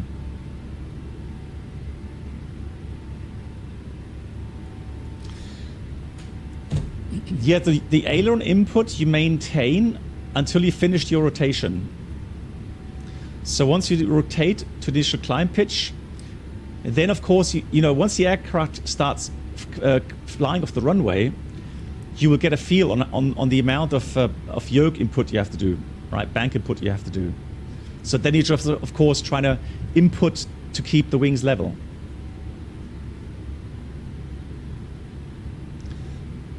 The more you see me flying in XP12, the more you like it. Yeah, I mean, again, guys, things are getting better in XP12. So a lot of people are complaining about visuals.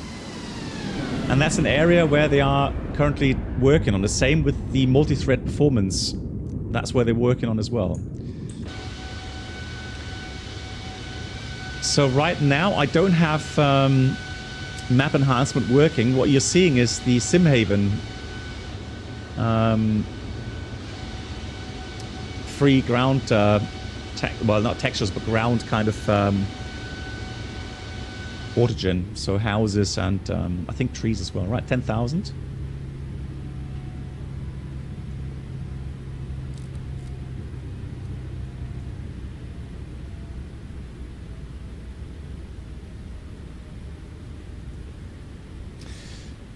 HT Sim, the last time, so the first time that I've used it, it was great. So I flew from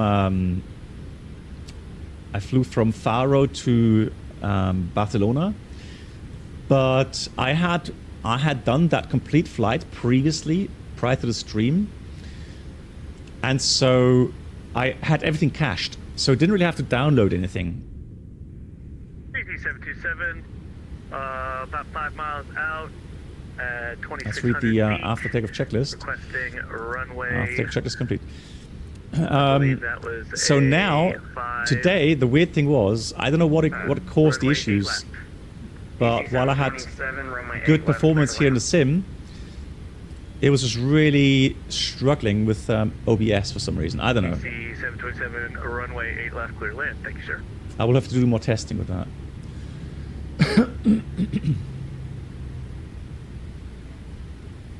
Yeah, correct, Pilot 19. So they're also working on getting, you know, the dark cockpit sorted out. Now here in FilghtFactor, the FilghtFactor guys have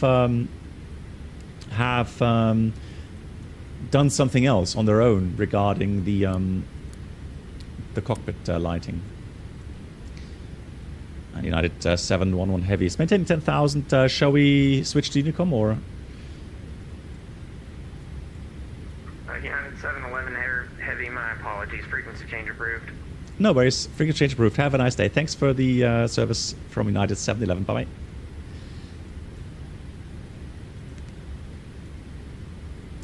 So let's go with level 410. Thrust ref, VNAV speed. Look at the VNAV page. There's no restrictions in here. Off we go. I leave the lights on until 18,000 feet. I'm going to ignore the tire pressure. I think that's a nuisance warning here in because the pressure looks pretty much as it should be. Nothing unusual, but it keeps getting me the tire pressure message.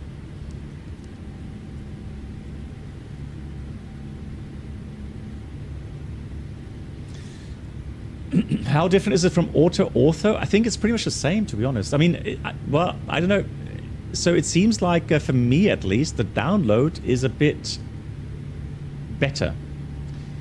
So while with auto-ortho, I have a feeling that my internet rate just can't handle it.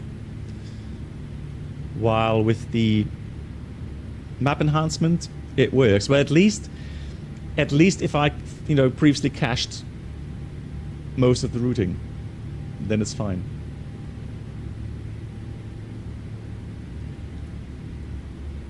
I agree. The KOSP sound pack for Tolis is great. I love that as well. Yeah, fully agree. Right, we're good for that. Let's get the seatbelts to auto, and then I want to have a pack swing, pack's engine right. So I'm not sure why I don't have that set on my controller.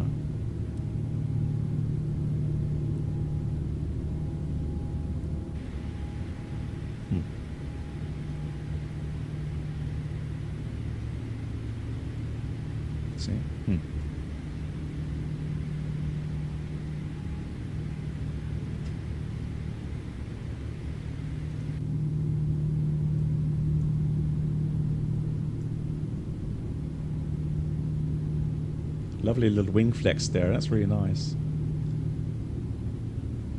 See the engine wobble as well? That's really cool. Nice animation there. I like the sounds as well. What difference between seatbelts off and auto? Right. So normally, if you leave seatbelts auto, the systems internally, for example, if you have a rapid decompression and the aircraft notices it with cabin altitude, it could do things like that automatically. Let me have a look if I've got that here. If not,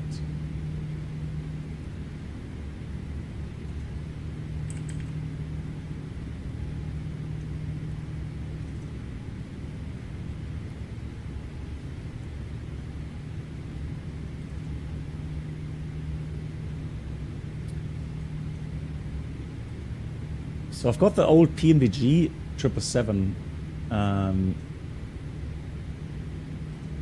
Let me have a look if I can find something there. Seat belts.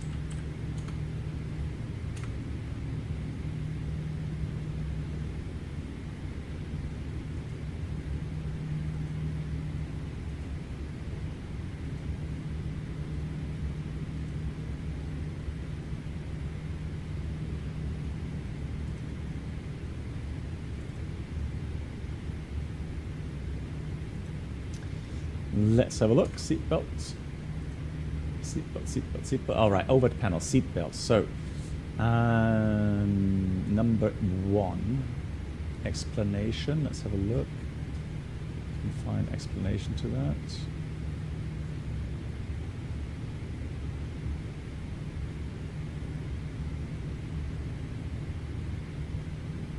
Yeah. So, so seatbelt selector auto position. The fasten seatbelts and return to seat signs are illuminated or extinguished automatically with reference to airplane altitude and system configuration. So,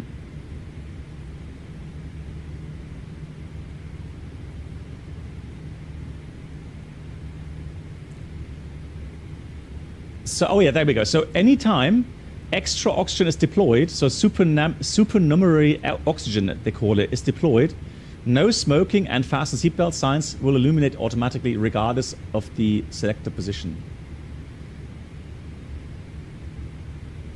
So there you go, that's the answer. So if the oxygen masks drop out, then obviously things happen automatically. Right, there we go, passing 18,000 already, seatbelts, lights, all good.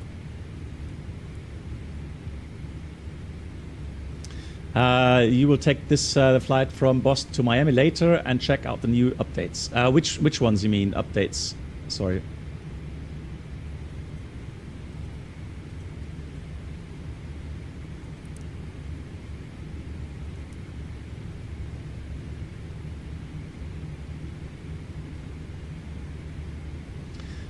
KOSP is also doing a 330 sound set. Nice, yeah. Hey, John. I ask on the sound that you have several sims installed. Do you have them all on C drive? Yeah. Yeah, I think... Right, because I have a new PC and I've installed all the major ones. So Microsoft, X-Plane, and also I've installed DCS now. Because I have a 2 terabyte hard drive as my C drive now. And I had, well, I have no issues to this point, so.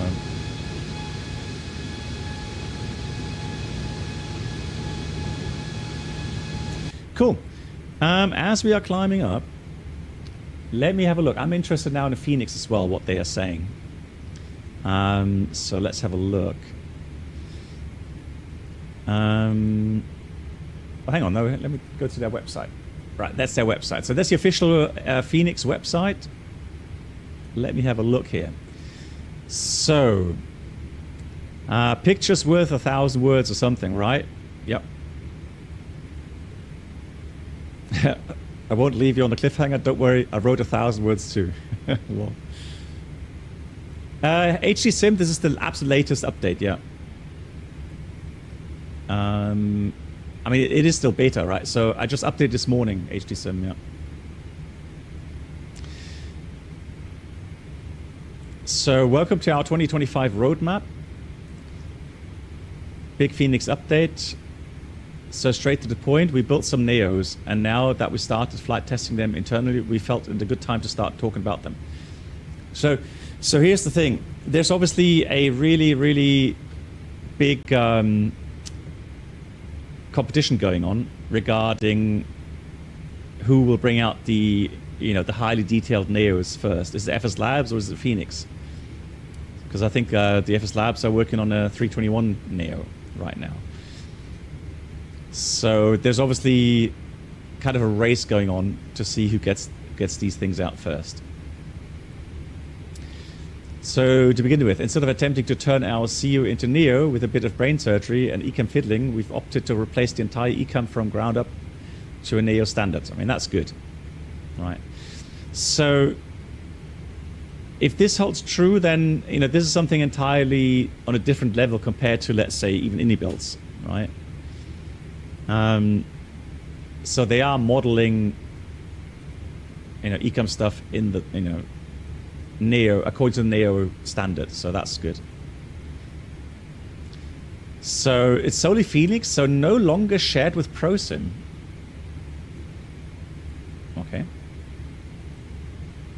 As a result, we've been able to dive down ECAM messages and functions not present even with the prior implementation, unlocking a whole host of possibilities for features we're not quite pulling the covers off yet.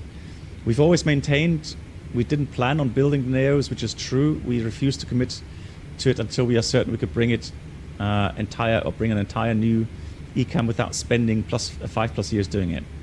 Yeah, I guess that's the problem.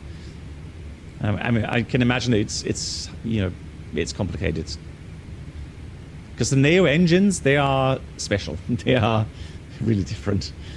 So you're not only just the Neos, but I don't know if they make the leaps as well.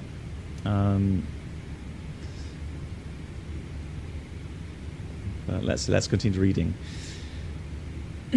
So this is a 2025 roadmap, but some things aren't quite ready to leave Skunkworks. So regardless, this brain replacement meant we had to start from the beginning once again, rewire the entire airplane, all of it. Every single sensor, valve, generator, pump, switch, button, what have you. She had to learn how to see, breathe, and feel again. This time she learned to do it like a Neo, not an old one, nor an early one, a modern standard representative airplane. While this may initially seem a bit over the top, in line with what we'd like to achieve with this aircraft, we view it as entirely necessary, given the process also allowed us to pull apart anything that simply did not belong in a modern A320 and toss it. We've been going through the lot, oxygen, fuel, pressurization, electric bleeds, the correct model bleed monitoring computer has been installed, for example, with requisite changes to its logic, details big and small, across the entire network of systems. Heck, we've even replaced we're even replacing the batteries. They are a higher capacity nickel cadmium, which with reduced maintenance requirements. I guess the point is, this isn't a CEO in a face mask. We're really going all out. Nice. Leap and Pratt & Whitney. Okay, nice.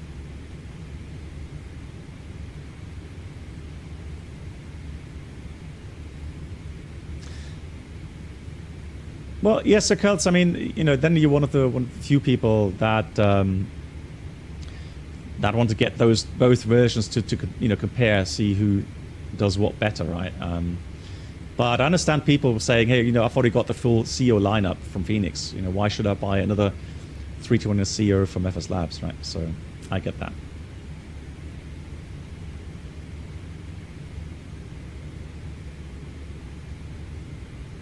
Yep. Yep.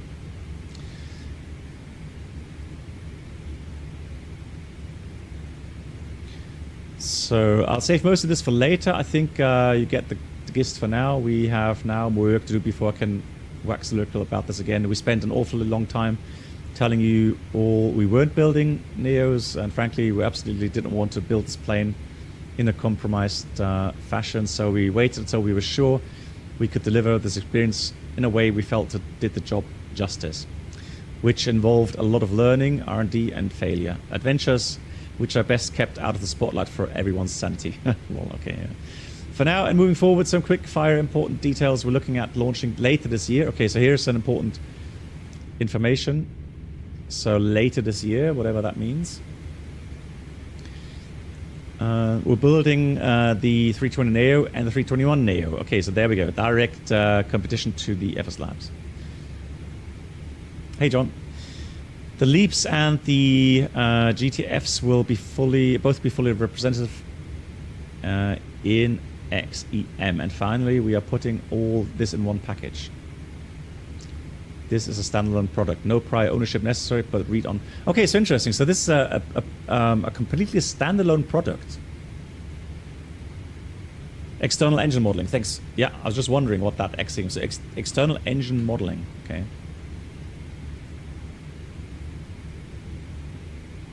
Yeah, Aviamar, exactly. That's the last thing I heard from them, yeah. So the Neo was not the only one to have a bit of brain out work. We didn't build one ECAM, we built two side by side. Okay, our Neo in the latest shiny standard and our CEO in the standard, you know, and have today. We couldn't leave the CEO behind. This is the hammer with which we built the house. While for CEO customers, this may not present initially as a massive immediate difference, we think this was incredibly important in supporting the product going forward, and was an extraordinary amount of work to achieve. We built and rewired the airplane in exactly the same way, just with slightly less tossing out. Extended its capability in the same way, made sure that should be good to go for whatever nonsensical invention comes down the pipe from us in the future. We expect to push this improvement to you after our Neos land, okay? Whenever in the year that may be. And yes, the update will be free for existing customers. Okay, cool. So the CEOs will definitely be upgraded as well. Right, just seeing the aircraft here is struggling a bit to get up to 410. Come on, you can do it. Lastly, for customers that do opt to own both our CEOs and Neo product, as a cherry on top, you will then have a surprise third airplane, a modernized CEO. Based upon the significant work put into the building of the Neo, it will be running latest ECAM displays. Okay, that's nice. Even the auto brake off enthusiasts. I get asked about this 8 times minimum. This is a small thank you to those who continue to support the work we do, and gives you a ton of choice with what you would like to fly and which era of 320 you'd like to fly. We don't expect the modernized CEO to be available alongside the Neo at launch to set your expectations, as we'd like to focus on the Neo rollout in isolation before circling back to this one. But it's a roadmap after all. So, upcoming Big Phoenix update, what's included? Now let's look a little bit closer. In the next couple of weeks, we will finally push a Big Phoenix update. Not every one update is a BFU, but this one certainly is. And this update will bring you the Promised Child, the Baby Shark, with the 319 Sharklets, okay. Not just as a flight model, but of course we had a bit of fun with those. This one, equipped with the CFM variant as American Airlines have equipped theirs, with a bespoke B7 hot rod motor, bringing big power to you via the external engine model. This one is quite a handful, and will quite comfortably get ahead of you. Of course, the IEs are present too, configured with a version 2 or V2524. This brings us to a total of 7 bespoke external engine models, across the A320X CEO range so far. Next, we did the thing we didn't want to do. We spent months rebuilding portions of our display infrastructure again to support weather radar. Okay, that's great. This was painful but necessary. We don't see much movement on the horizon, and we like to have the best experience possible, even if that means a bit of compromise. On our side, weather radar will roll out with the next update. Okay, so this is, I assume again, it will use the Microsoft kind of weather data, like 2D model, but I could be wrong. But so you know, the tilt will have no effect on the returns. But again, you know, this is something the FS Labs was already using since the release, or just after release, with the first couple updates, and that really increases the immersion. That's something I've said over and over and over again. This is just so important to have a functional weather radar system, right? So especially for us pilots, either flying in summertime or in certain regions of the world, weather is the big thing we cope with every day. And thunderstorms, obviously, heavy rainfall areas, that's definitely something that keeps us on our toes regarding avoidance. So that's good to see. I'm happy with that. So here's a big topic, right? I know a lot of people, including myself, are very unhappy with the Phoenix flare and ground effect stuff. So we decided to pursue another principle in building this out, as it is evident the current experience leaves something to be desired. So they're acknowledging it. We opted to rebuild the entire landing profile around data, but it's hard to quantify such things in theory, hence why it was not built in the way in the first place. Fortunately, with a bit more time and effort, we were able to analyze a few 100,000 real A320 flights from the digital flight data recorders outputs, observe an aggregate stick deflection profile, and chart it against the radio altimeter to build a generalized look at what it truly means to land on 320 from your touch pointed side stick.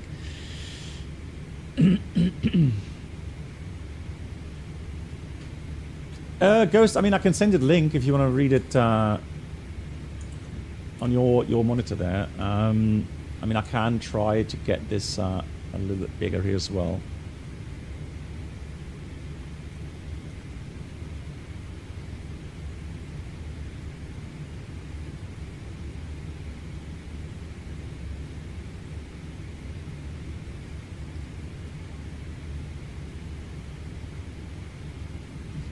Yeah, so coming back to this.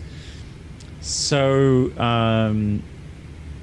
then we repeated this for the 319 and then once again for the 321. After nearly 2 months of tuning both stick responsive and ground effect, we're able to say that we've achieved the result we're happy charting out to you. All right, so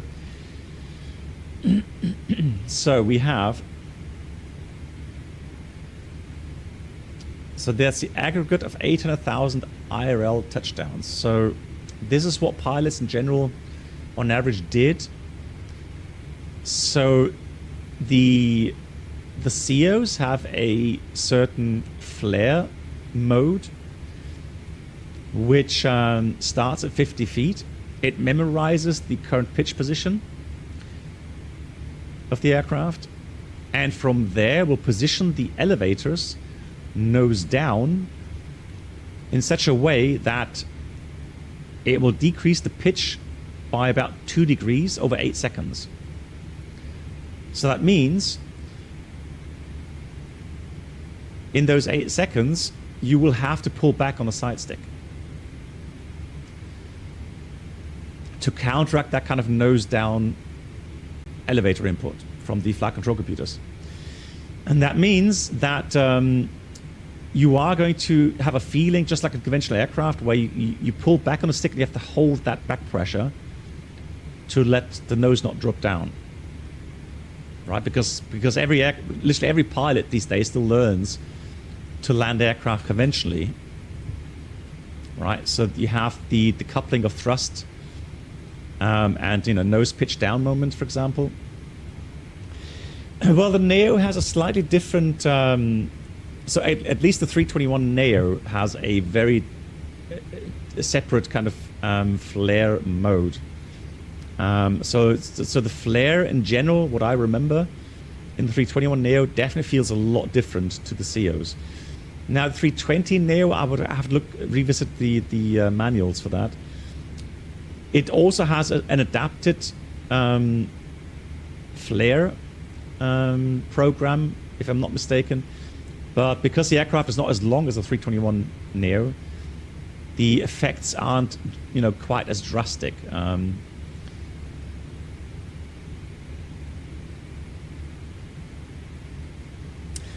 Aviomar, not.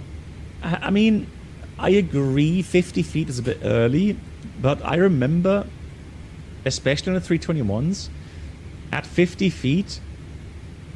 Or maybe just shortly after, I would already, just put in a little bit of back pressure on the stick to see how the aircraft on this day reacts. Because you have to realize, in the end, it's still an aircraft that is, is dependent on things like lift vector, on the center of gravity, right? The elevator or the stabilizer deflection or the stabilizer trim setting. And then hence the effectivity of the elevators. So while in the end it's still a matter of flight augmentation, all these different factors still make the aircraft, you know, not feel 100% same every time. So it's hard to describe. So let's say you're thinking about having the same kind of deflection every time you land the aircraft. So you wait exactly until, let's say, 40 feet. You make exactly the same stick inputs every time. The landings will be different every time. Because, again, the speeds are different, center of gravity is different, the lift vectors may be slightly different because of the different airspeeds. The stabilizer trim setting will be different. So many different factors that affect the way the Airbus behaves in the flare.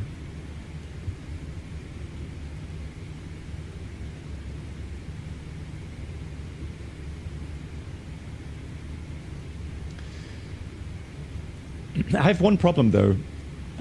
So I respect the amount of work that they have put in analyzing 800,000 landings.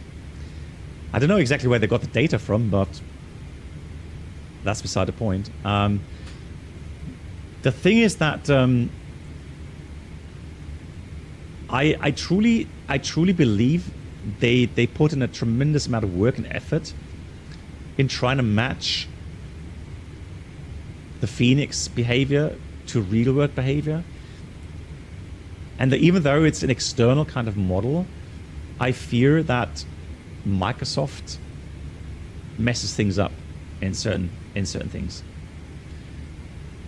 So in the end, it's going to be you guys and me figuring out how that has changed the way the Phoenix flares and how your landings then will be. It'll be interesting to find out for sure. But again, I just do not think too greatly of Microsoft Flight Sim aerodynamic model and the way they mess around with certain things from time to time. You know, as much as I would love it to be perfect, I also know that you know, that's pretty much impossible. So we'll see. We'll see how that goes. But again, big respect for them for trying that.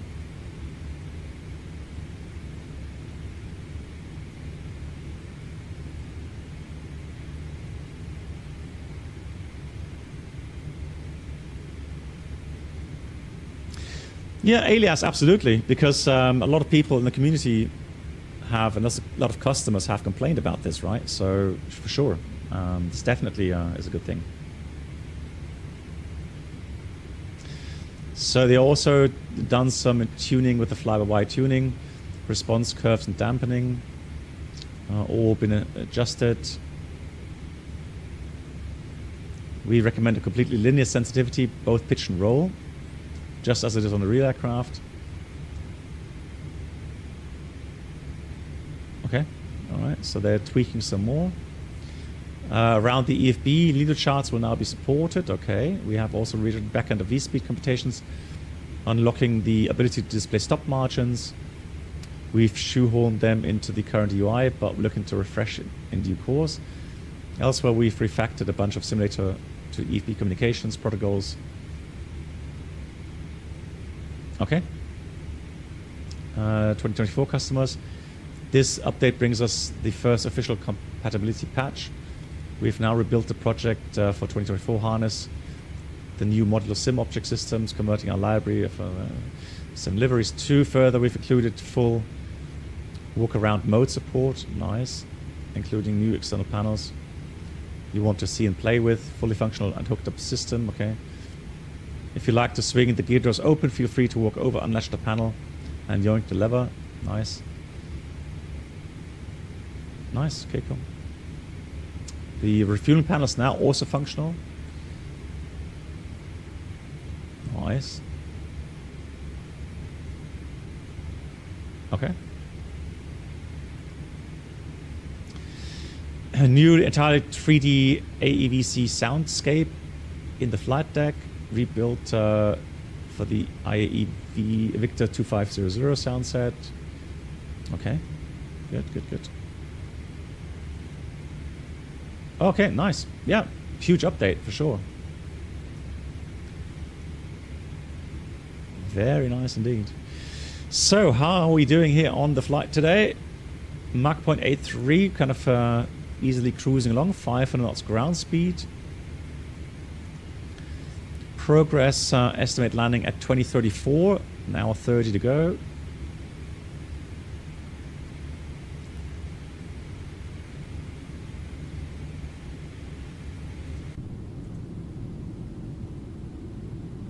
Beautiful.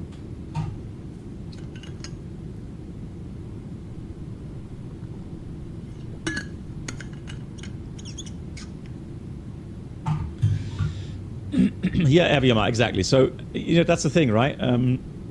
So that's why on the 320 series, what they're teaching pilots is you want to be stable at the 50 foot. I mean, you want to be stable prior to that, of course, because that makes it easier to be nice and stable at the 50 foot mark, right? So the moment the flare mode kicks in, you want to have good values, you know, pitch. So the normal pitch value on speed and the normal power values, right? That's just so important because that's where the flight control computer makes a snapshot, and on that snapshot it'll base that you know, the pitch down moment, etc. So if you are overcorrecting, and so let's say just prior you've dipped the nose too far down, all right, so not normal attitude, a little bit too low, and the snapshot happens as a reference, then you're going to have to control or pull back a lot more, right, to counteract that wrong snapshot. And so, indeed, as you come into the flare, you're going to have to adjust, just like any pilot has to adjust, even conventional aircraft. Anything that's out of the norm. So higher than normal vertical speeds, higher than normal indicated airspeeds, etc. So all these difference or these deviations from the norm, that's something you have to then counteract as well. And so again, you can see that the more things that are not stable, you know, like pitch, power, airspeed, the more messed up your landing is going to be, because you're going to have to juggle a lot more balls to get everything right.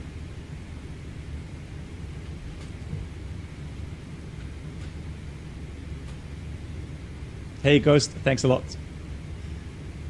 Oh, you're going to be flying along tomorrow. Nice, Ghost. Yeah, have a great Saturday. See you tomorrow evening then. Crutty Fruity, hello. The only problem with Phoenix is that other competitors struggle to reach the same level of the... Well, so Crutty Fruity, I would say that that there is some, you know, 5-star add-ons, and then there's add-ons that claim to be 5-star but are not. All right, so, and I don't normally have an issue with 3-star aircraft, right? If all in all they do what they should do, and then maybe they're not as, you know, high fidelity with the visuals or not so high fidelity with the sounds, but overall the aircraft is a nice representation of the real aircraft, then I'm happy, right? Again, the only thing I struggle with is you know, hype being created about something, you know, pretending it's 5-star, and then you find out it's only 3-star, and that's the issue for me, at least.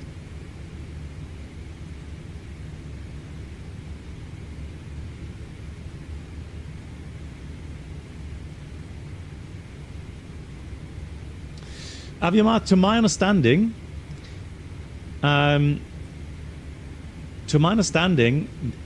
the nose down input in the flare mode does not happen through a stabilizer. The stabilizer is frozen, I think, at that moment. So it's automatic trim anyways. But I think the stabilizer will be frozen in the flare mode, and it'll achieve the pitch down through the elevators only.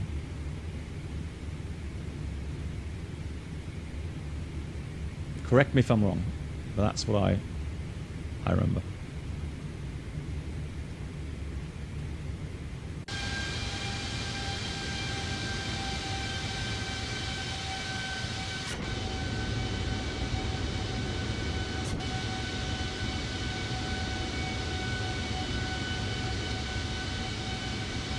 I like the wing flex, lovely.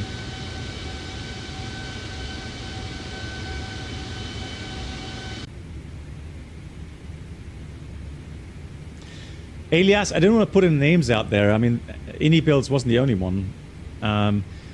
So the thing is that one thing people like me are worried about that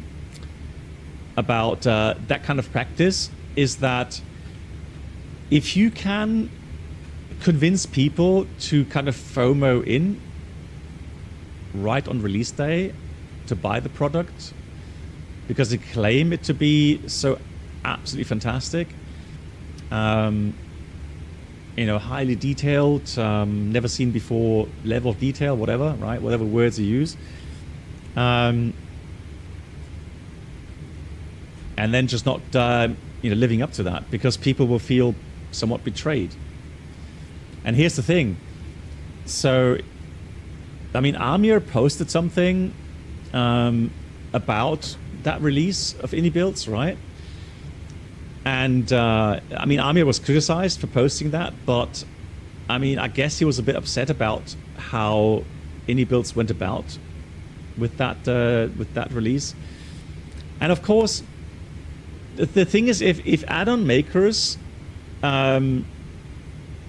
see that you can make a huge amount of money by building up an expectation through really fancy, you know, pictures and videos, claiming things, right? Then yeah, people will buy instantly, right? And you have a little note, right? When you buy these aircraft software add-ons, you know, you can't give them back,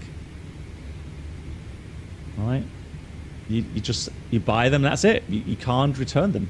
You can't get your money back unless there's some special deal being made, but otherwise you can't do that, right? So my advice is no matter what add-on, if you really want to play it safe, just wait, you know, 1 or 2 weeks after release, and then, you know, see what happens in those forums. You know, get the proper feedback from normal customers, and then decide whether or not to get the add-on.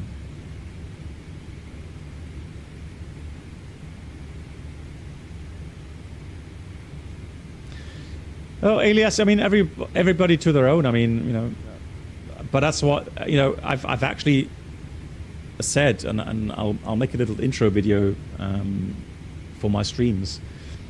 I have one more commitment regarding a paid or kind of a sponsored video, and that is for the thrust lever add-ons for the A320 for the Bravo throttle quadrant. So I've worked with them before, and since it's now version 3 out, I was asked if you know, from FlightSim Factory, that is. So I was asked if I was or I would be interested in getting a free copy of those thrust levers and flap lever and so on in return for showcasing it. But I did that like half a year ago already, that commitment. So that's the last time, though, that I'll be doing that. And after that, I won't take on any more free add-ons, any more free hardware add-ons. I'm through with that. So whenever I get something and I make a review on it, I'll have paid for it completely.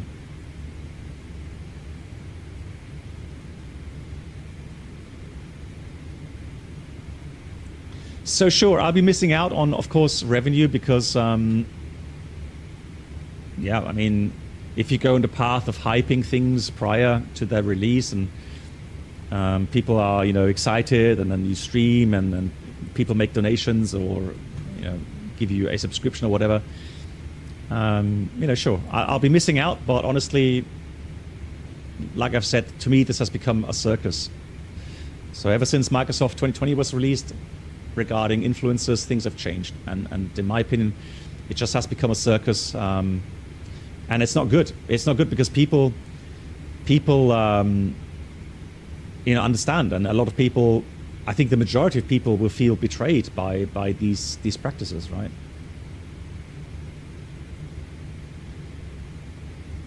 Yeah, Gillen, pretty much pre-release access and you know, a free copy. Right, that's what you miss out on, yeah. I don't know, maybe other people get money for showcasing or whatever, I don't know. I never did. I got a free copy. So I'll give you an example, with the Thrustmaster yoke, for example. I got sent that as a free copy. Right, so, but I said that on the video that I made. Right, I disclosed that I was given that for free, so people know that that I could be biased in some ways.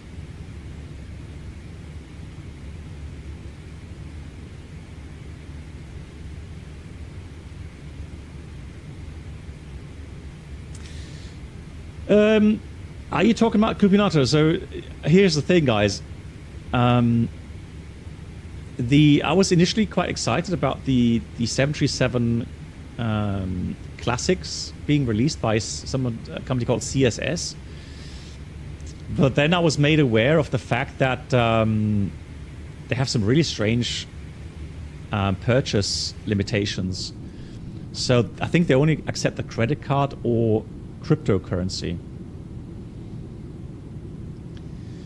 which and then they have a monthly based subscription fee, or you can do a yearly subscription fee, or you can buy the add-on for $120.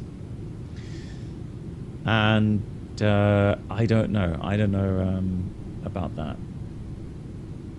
I find that just a bit strange. Yeah, Avimar, sure, yeah.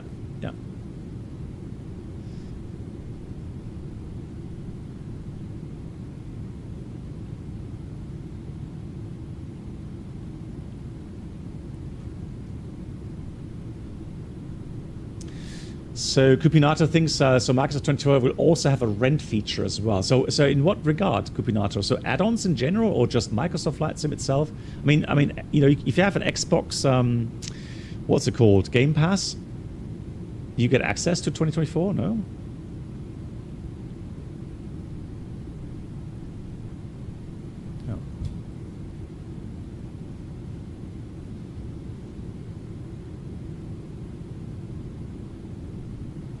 Now, I hope that the engine, I don't think the engine wobbles this much IRL, unless you have like big turbulence, but in general, I like the animation. But I think with that just little turbulence, it shouldn't really, I could be wrong, maybe it does, I don't know.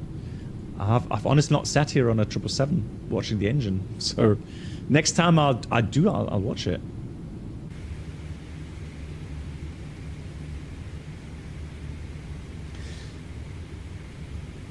Ah, okay, nice. Okay, so Mustafa also says, Cupinato Mustafa here on Twitch also says that there's an option to rent in the marketplace.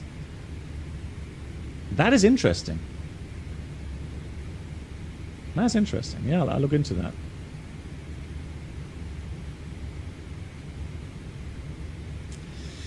We need a proper 330 in the sim. Yeah, yeah, it's interesting. A lot of people want. Well, maybe a 330 Neo. You know.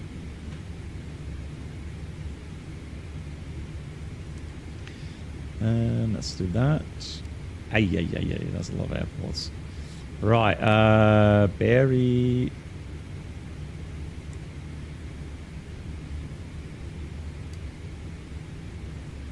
Switched off again. So So let me have a look. Where are we now? We should be...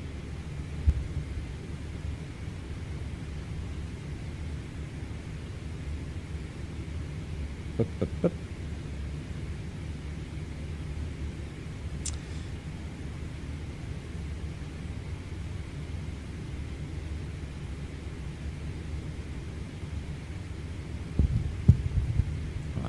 JFK, we're going to cross JFK in.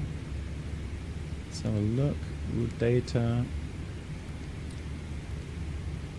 At 1954, so about 40 minutes, we'll be over JFK. Nice. So a quick fuel check here. 11.3.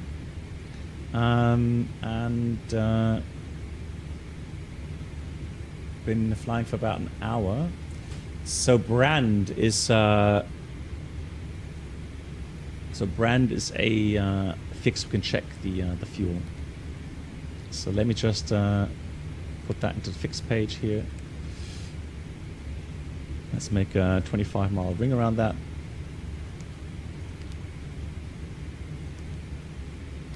As a reminder. Nice.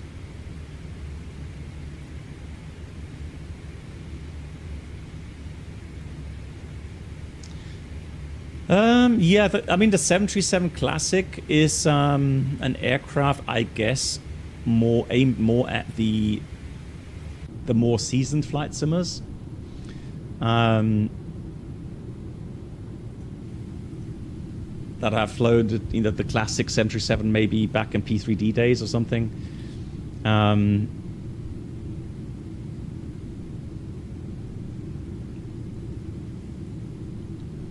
So hard to say really how many people potentially would be buying such an add-on. But I mean, if you take the full price, $120, that is that puts you in the price range of the Challenger 650 from Hot Start. So that's how I would compare it, right? So I mean, for $120.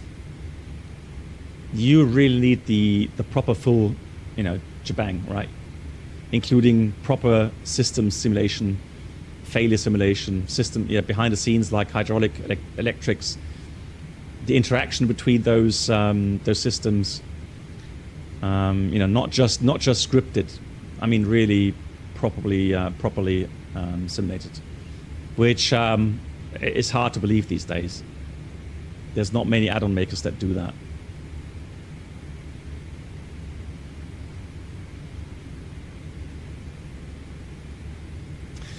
Yeah, so kids, I mean, if, I don't know how far along Toto is with the 220, but I think that could be fantastic. I mean, if X-Plane continues to get better, and, these add-ons like map enhancement give you some great autogen, great ground textures, and then X-Plane also gets better with multi-threading, so performance getting better and so on. I mean, and then some great add-ons like the A220. Boy, yeah. That would definitely be a boost. Shared cockpit, of course, right? Shared flight. That would be brilliant. Yeah, TBM was also fantastic. I'm not completely up to date, guys. TBM, is it those that know, is it fully compatible with XP12 already? Because I know Toto was working on it.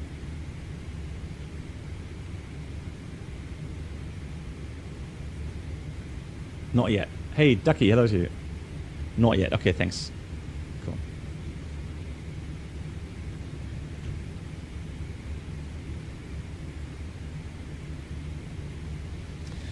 Yeah, Elias, we just have to wait. I mean, yeah, Ducky, we just talked about that for about 20 minutes ago. We read through the whole news article there from Phoenix.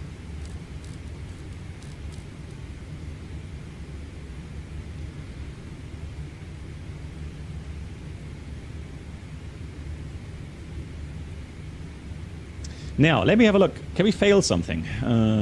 Let's do simulation.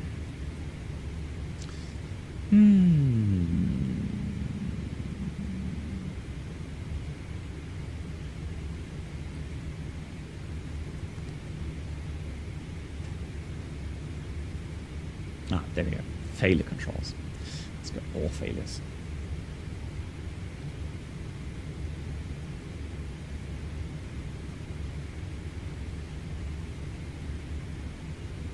Bird strike, nope. Left Peter broken.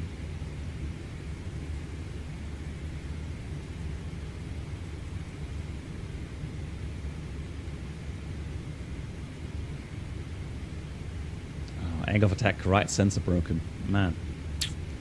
The problem is I fear if I activate anything that kicks out the autopilot, gets the aircraft into secondary mode or something. Yeah. Or even worse, direct mode or something.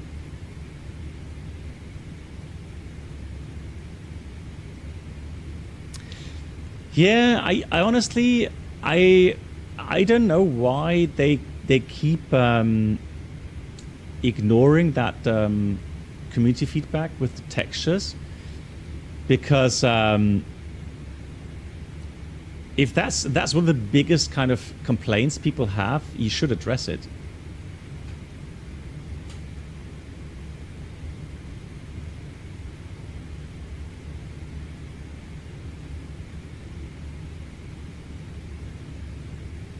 All right, so I mean,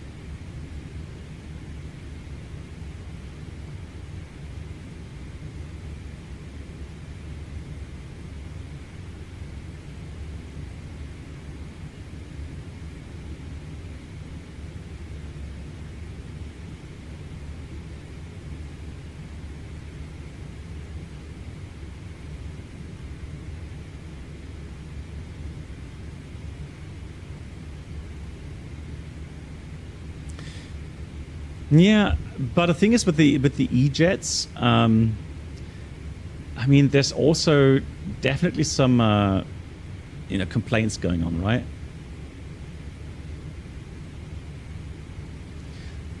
Direct mode sounds a lot like Airbus. Yeah, I mean, it's so weirdly enough. I mean, even though they have kind of nuances regarding how they describe their different modes, flight control modes. So the Airbus has normal, alternate, and then direct, correct?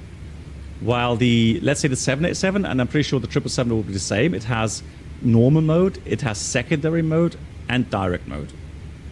That's at least 787. Yeah. Hey, Organ, how are you doing? So it is somewhat similar, but wow,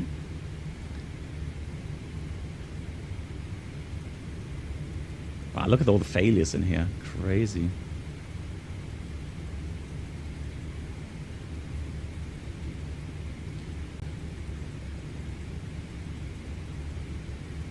Fuel leak means we would have... Right, let's have a look. I was going to try something regarding to see if we can maintain level 410. Let me do a pack failure. Let's have a look here. Pack.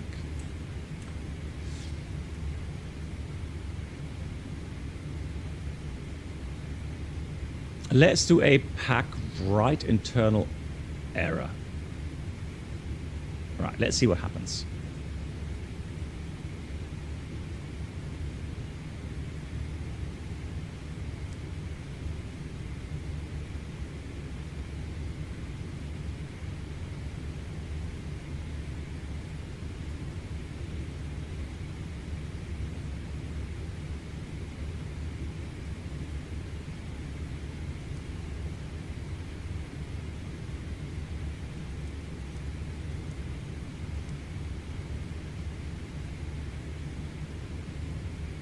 So the packs are still working.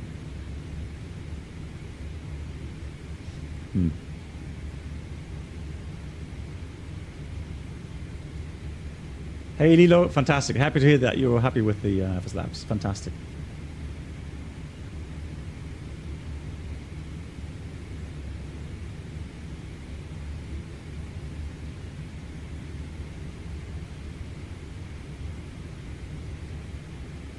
Organ, you're not happy with the paragraph where they said, Phoenix said they're recoding the performance calculator.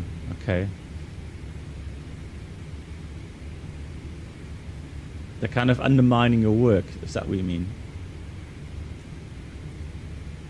So the X-Craft textures you think are good? Yep. I guess, you know, if people are happy with that.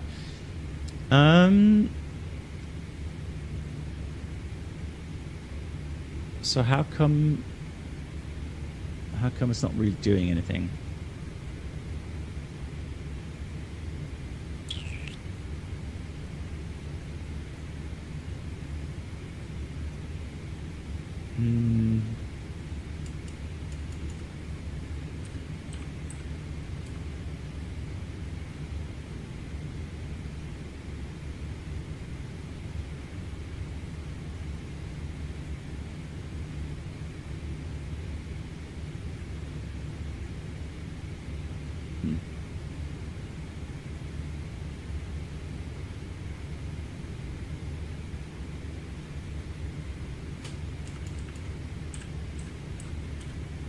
So I'm not sure if they've modeled that completely yet.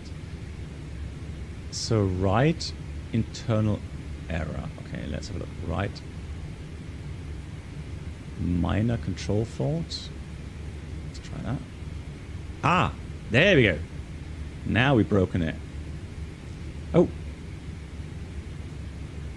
So we got a message here.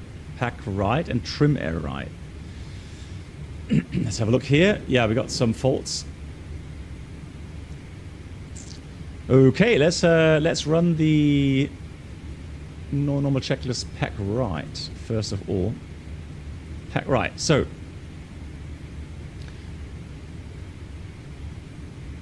actually, let me pop that out here. So let's do that. Then you can read that a bit better. Right. So condition right pack as an operative. Wait 2 minutes. This allows time for an overheat condition to cool. Right, so cool thing is, clever system, it says wait 2 minutes, you don't have to stopwatch yourself. So whenever there's a timer or timing cue, it starts internally, that timer, displays that on the ICAS, which is really nice. So there's not much we can do right now. The only thing I want to do, I can't do that now. I was going to watch the, actually, hang on, can we do, no, that's not.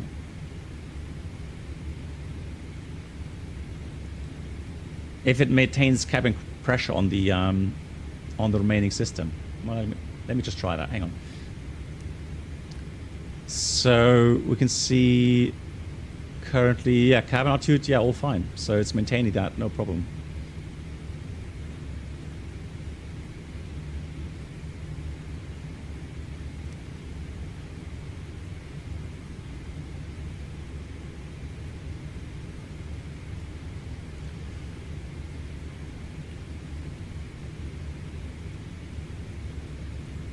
Usually, yeah, Captain Algai, as you know yourself, usually a pack failure limits the cruising level. But that could be prior dispatch. It doesn't mean that maybe, I mean, the pack maybe, so the remaining pack is going to be strong enough to maintain the cabin pressure. But I'm hoping that the checklist then will point to that. Right, so 2 minutes are over. Air condition reset switch, push and hold for 1 second. So air condition reset switch, push, 21, 22. You need 2 seconds. So wait 2 minutes. Again, the timer starts automatically. And then either the pack right message stays blank. Question, right? Yes or no? If no, then I guess right pack switch off. And that's the end.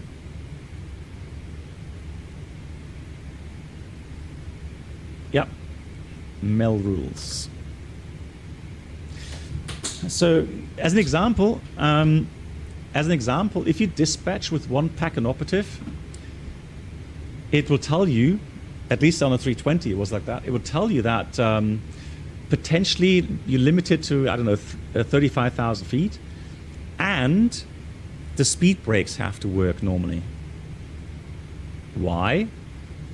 Because since you only have one pack remaining, should that fail during the flight, then you can't pressurize the cabin anymore, right? So cabin pressure will decrease, and then you're going to have to do an emergency descent. For that, you need the speed brakes, right? So knowing that, you potentially, even though the MEL doesn't apply right now because we're in flight, you could still take that into account and use good airmanship, all right? Because if I'm at 41,000 feet right now, and then should the other pack fail, we have an awful long way down to 10,000 feet.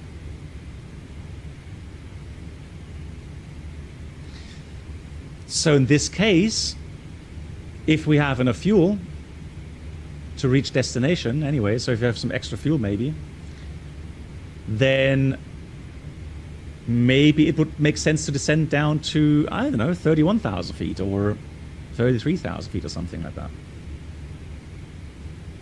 Aviamar, that depends on the aircraft. So as you can imagine, okay, 2 minutes are over. So pack right message stays blank, yes or no? No, because it's still displayed. Here you got to be really careful with answering these questions. So pack right message stays blank. No, it's shown. Right pack switch off. Right pack off. Checklist complete. Now we've got one more. It says trim air left and right. Let's call up the checklist. Condition trim air valve is closed. Wait 2 minutes. This allows time for an overhead condition to cool. All right, let's do that. Right, so anything in the aircraft that potentially opens up, like doors, you're going to have some seals around that, okay? Depending on aircraft age, the last time those seals were maintenanced or received maintenance, how the aircraft maybe has changed a little bit, through wear and tear over time, that can have an effect on how much air is leaking out of those doors, right? So if you lose all of the bleed air or the pack, so all the air coming into the aircraft, you're going to have air leaking out. And the question is, how tight is the cabin? So even when the outflow valves all close, right, which they will do automatically. So the question is how much air leaks out of the doors, right? And that determines then how fast the pressure will drop and the cabin altitude increase.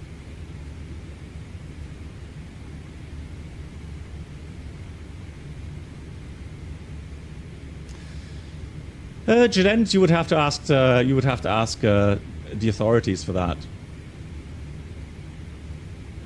All right. I think maybe Gilent, maybe it's because of the fact that pilots will then, normally if you have an issue like this, a pilot after doing the procedure and then thinking about consequences, etc., he will usually take the MEL into account. 2 reasons. One, he may get some clues about how this could affect right now the flight. The second one is, does it maybe need a maintenance action at your destination?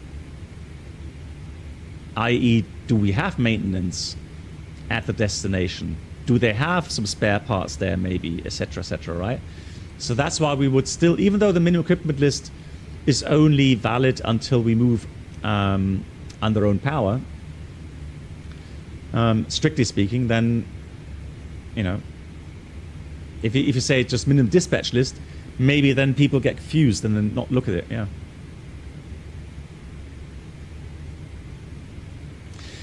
Yeah, sure, I'll tell you that in a minute, Florian. Hello to you, how are you?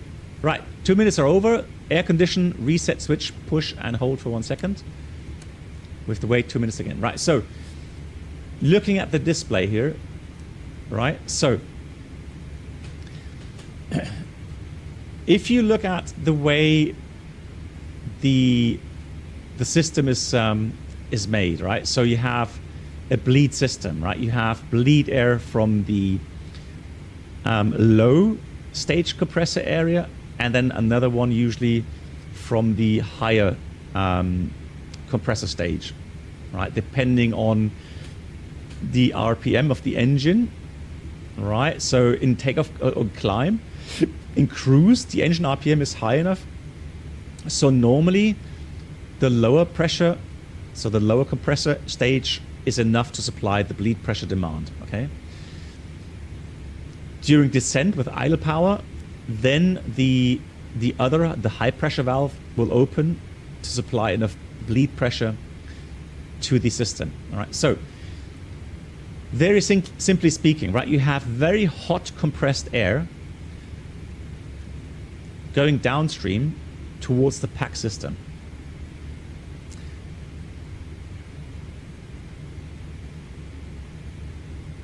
High pressure comes from the combustion chamber? No, it should not.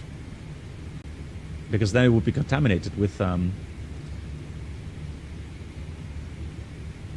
know the CFM engines, they have this, I think was this the 5th stage and the 7th or 9th stage or something. I would have to look, but usually both of them are from the compressor. Right, so the hot air, the hot bleed air, will get into the pack system. Now the pack system is literally like a little jet engine. Right, so it works on the principle of compressors and turbines, pre-cooling, and the air being compressed and expanded through the, so it's compressed in the compressor and then expanded again through the turbine. So the physical kind of laws, right, applies, and that way you can cool the hot bleed air. Now, when the bleed air, so when the pack, the air coming out of the pack system, as an air-conditioned air comes out,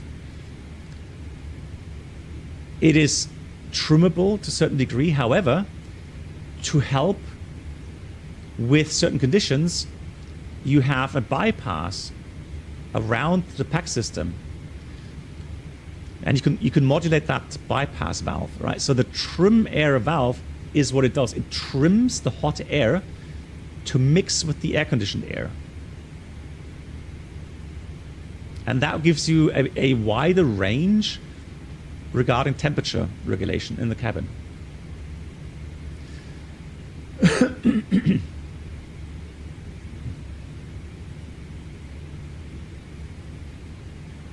Florian, right? I hope that that helps. Yeah, you see that in the 320. You see that in the 737 as well. So let's go back to the checklist real quickly. So trim air. So we waited 2 minutes. Trim air stays blank. No, it's still shown.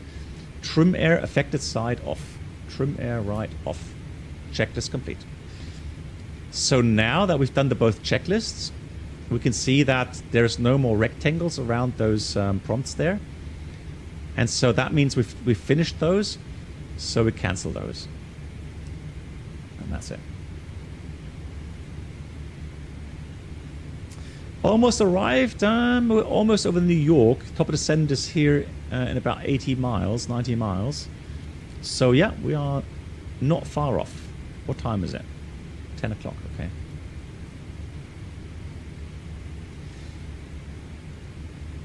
Yeah, no problem. I got all good. Like I said, my memory sometimes, I forget some things as well sometimes. I mean, these are complex machines, right? So the amount of systems that are involved in these aircraft, incredible.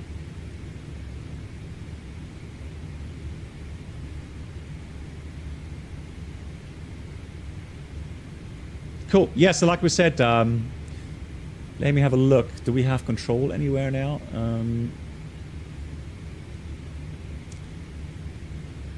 We have JFK. Oh, Boston Tower. Nice. We do have some control, actually. So let's go here.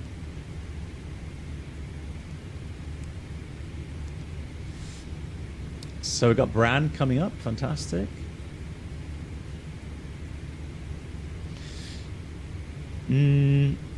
Let's do let's go flight information, ATIS request, and let's do Kilo Bravo Oscar Sierra. Put that in there. It's not working. I do have the hobby code in. I don't know why that's not working yet. Maybe it's just simply not working yet. Okay. Anyways, we got Boston information Foxtrot. 240, 40, gust 24. Okay, some gusty crosswinds. We have 10 miles, fuel 15,000, broken 22,000, broken 25,000, 15 degrees, 3005 on the altimeter. I've dialed that in already. 3005. 3005. 3005. Whoops. That's a bit too much.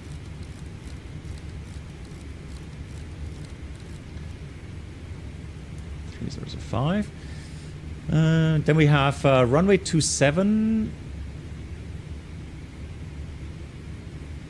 Oh no, they have ILS 22 left in use now for landing. Okay, interesting.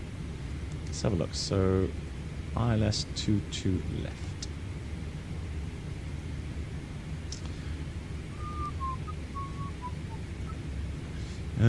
How do I get? Hang on. How do I get out? Yeah, out. Menu.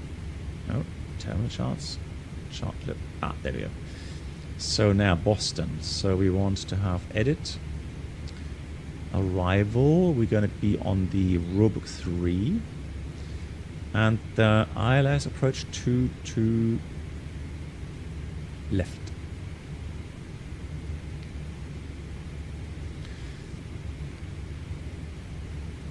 So a bit crosswind though, but still, I mean, that is going to be a bit longer runway, isn't it?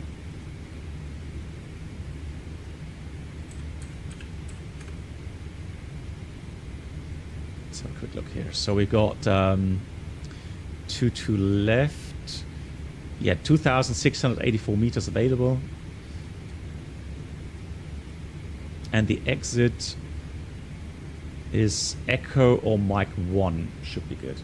So Echo or Mike 1. So 22 left. Echo is this way. And Mike 1 is here, pretty much at the end. Yeah, so we tried to take Echo, I think. It's a bit displaced threshold, that's why Echo... Oh, even the high-speed Papa? But that's only 1,600 meters to there, 1,600. Could be a bit sporty. What was like flying Boeing again after you flew the 747? Yeah, nice. For me, it's... I've said it all the time. I'm more a Boeing, the Boeing guy, the Boeing pilot, really. Even though Boeing got a lot of negative press, quite rightly so. But I'm still leaning towards Boeing because these aircraft, 747 is a legendary aircraft. I mean, and the 787 again. The 787 is brilliant. It is a fantastic piece of machinery.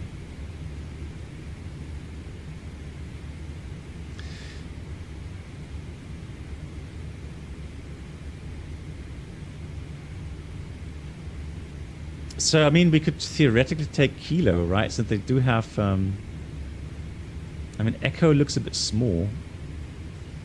But that would mean we have to go on this runway, which we're not supposed to do. So, Mike 1. We'll see. Either Papa or Echo. One of those two should be good. Performance. Show landing. Airport. Boston.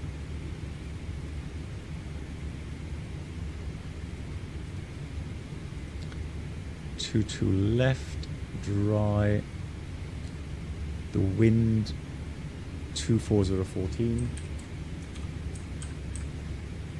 temperature 15, and we have 3005. Alright, landing weight, So we are gonna burn, I would say, another ton or so at least. So that puts us at 178.5. 5 knots additional we'll put.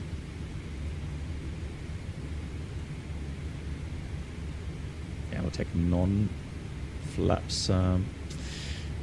Well, I mean, I'm going to take flaps 30 because we are going to have to take at least orbit 3.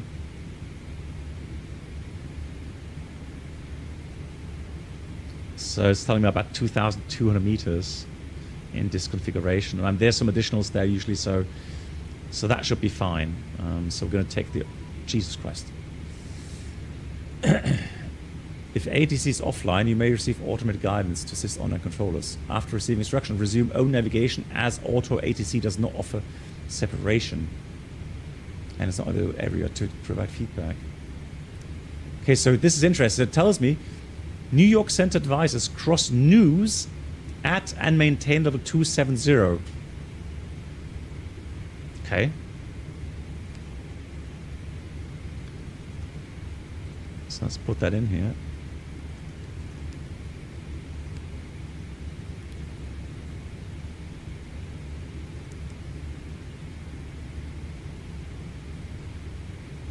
Interesting.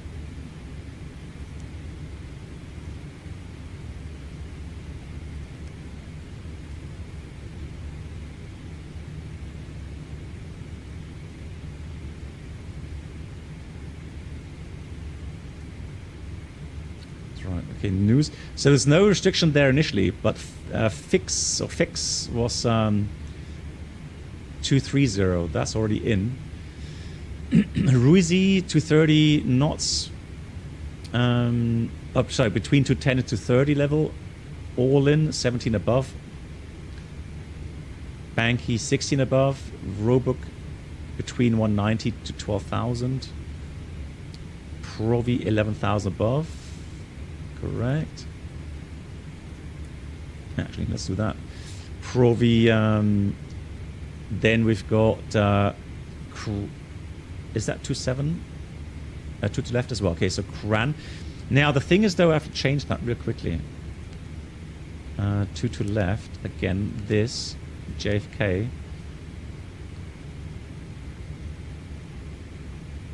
Execute. Right. Let's descend. 270, and it should start descent automatically when we reach the top descent here. Let's see if the arrival routing makes sense here as well. So put this to plan mode. Lex page, step down. Yeah. So that makes sense. So Ethin, Tali, radar vectors. That looks all good. So now to check again with the news, you see it has thrown that out again because I re-entered the new arrival routing, so I have to redo that. But that now is in, descend at about 10 miles.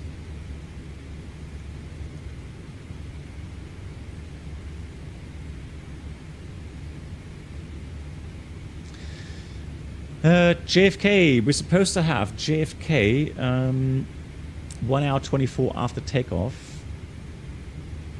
Now we're slightly late, about 3-4 minutes late.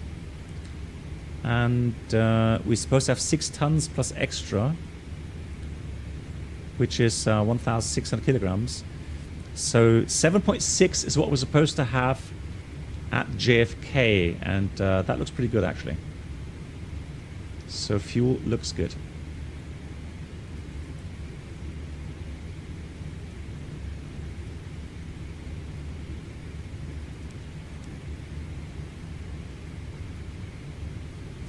I honestly, I mean, yeah, ergonomically, the A320, I agree, is definitely a really wonderful aircraft as well. And I do like the table in the 320, but I said it, I've never been emotionally attached to the Airbus. Honestly, it's just, for me, it's always been, you know, with the 737, the 747. That to me had emotions, all right? 320, not really. It's nice working with it. It was a nice office. But hand flying it, I don't know. I just didn't feel connected really. So I'm a kind of old-fashioned guy in that regard.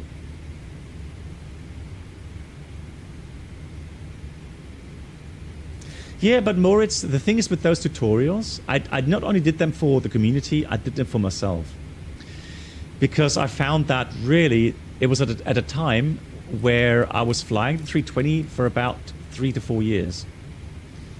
And that's usually a time when you start to lose a lot of background knowledge from your type rating. System knowledge, for example, right?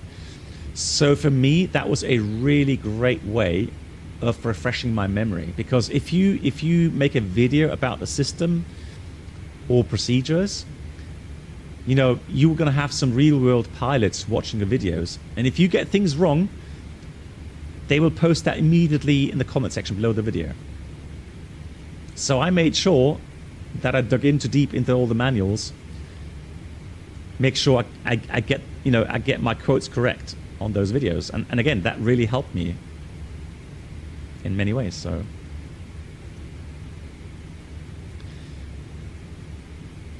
it's not a monitor 270 at news. That looks all right there. Cool. So the arrival has been briefed. Let me have a look at the ILS approach then. So radar vector, either Noli or Wayne. 3000 Wayne, 1700 Vocus. Fairly low here actually. We have a 3-degree final profile. 2,800 meters roughly available for the runway, requiring about 2,300 meters off at Mike 1. Or Papa, I think it was, or Echo. We'll see where we get off. And then missed approach is climb to 3,000 feet, outbound Boston VR radial 219 to Winnie, and hold at Winnie, 15.6 miles. Sector 2000 in the east, west side is 2,500. Not really critical at all. The minimum is 220 for the ILS. 220 is set.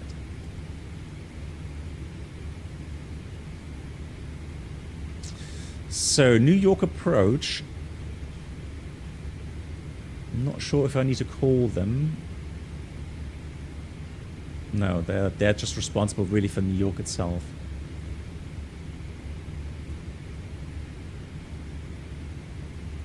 So they're not really responsible for Boston. I prefer Lido charts because I work with them in real life. I've always had Lido charts. I've never worked with Jefferson charts. So important now, since we have an abnormal, we had to go through the pack system list. So what do we do now first? We're going to have a look at checklists to see if there's any notes in there. But we can see there's no notes. All right, so these are like important notes for the approach or descent, right? Things we have to be reminded of, but there's nothing there, so that's fine. Recall check here as well. Trim air, pack right. We've done those checklists. Clear. So let's do the descent items. Flaps 30, auto brake 3. So 33.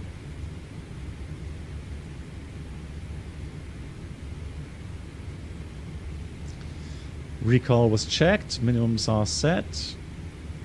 And let's do the descent checklist. Recall check. Notes checked. Auto brake 3. Landing data. VREF 127. Minimum bar 220. Approach briefing complete. Descent check is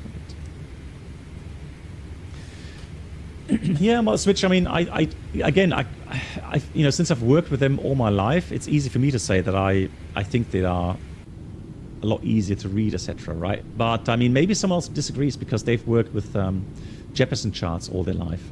I respect that.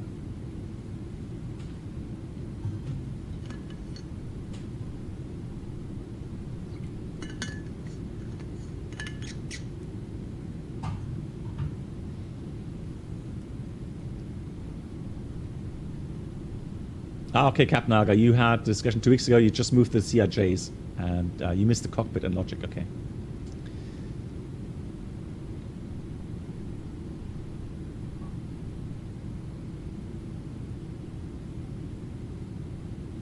HD Sim only for Autoland.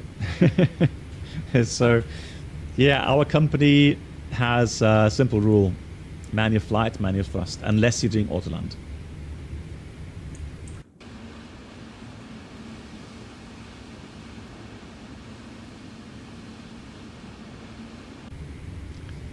Cool. So we already passed London, New York. Why did I say London? So we already passed New York behind us there.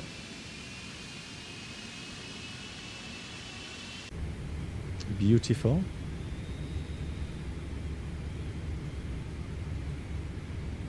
Yeah, Oliver, I hope so. If that makes you happy, 100%. Right, so we are going to continue on the arrival routing. So that means I am going to dial in 5,000 and let the aircraft descend accordingly. So we have VNAV path, 5,000.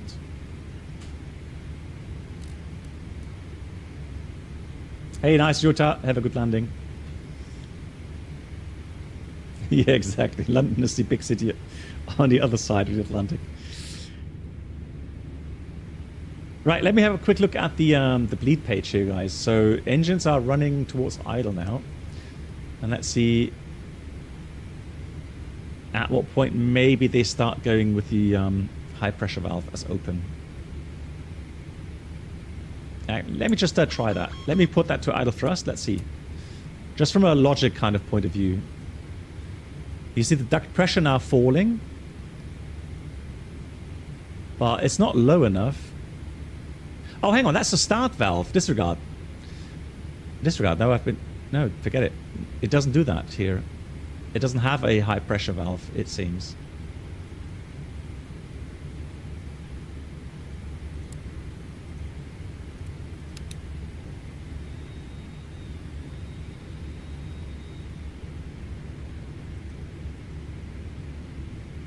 All right, speed enough path.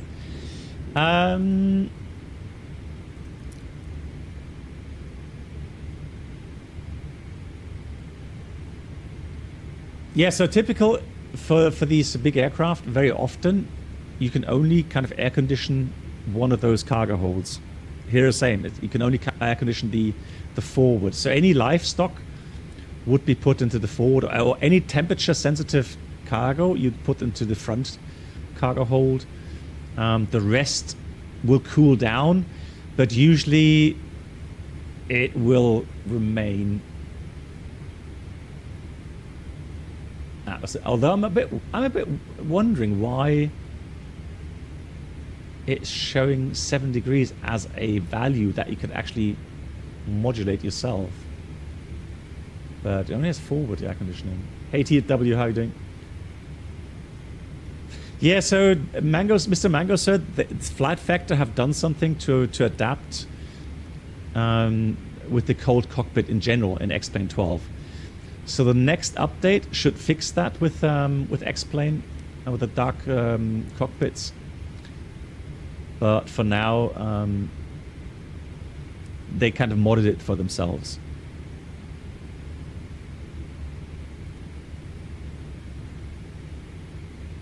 Hey, Bruno. Oh, hey, really? There are temperature sectors for the aft and bulk zones behind the circuit breakers. Really? Hang on. What, over, all the way up there?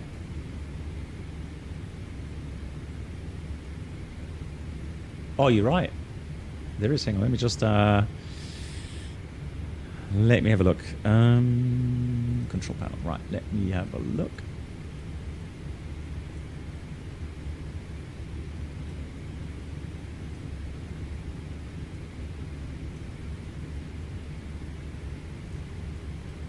Ah, so you can kind of select high, low settings. Oh, that's interesting. Thank you. Ah, okay, so I stand corrected. Here on the 777, you can actually modulate the aft cargo as well.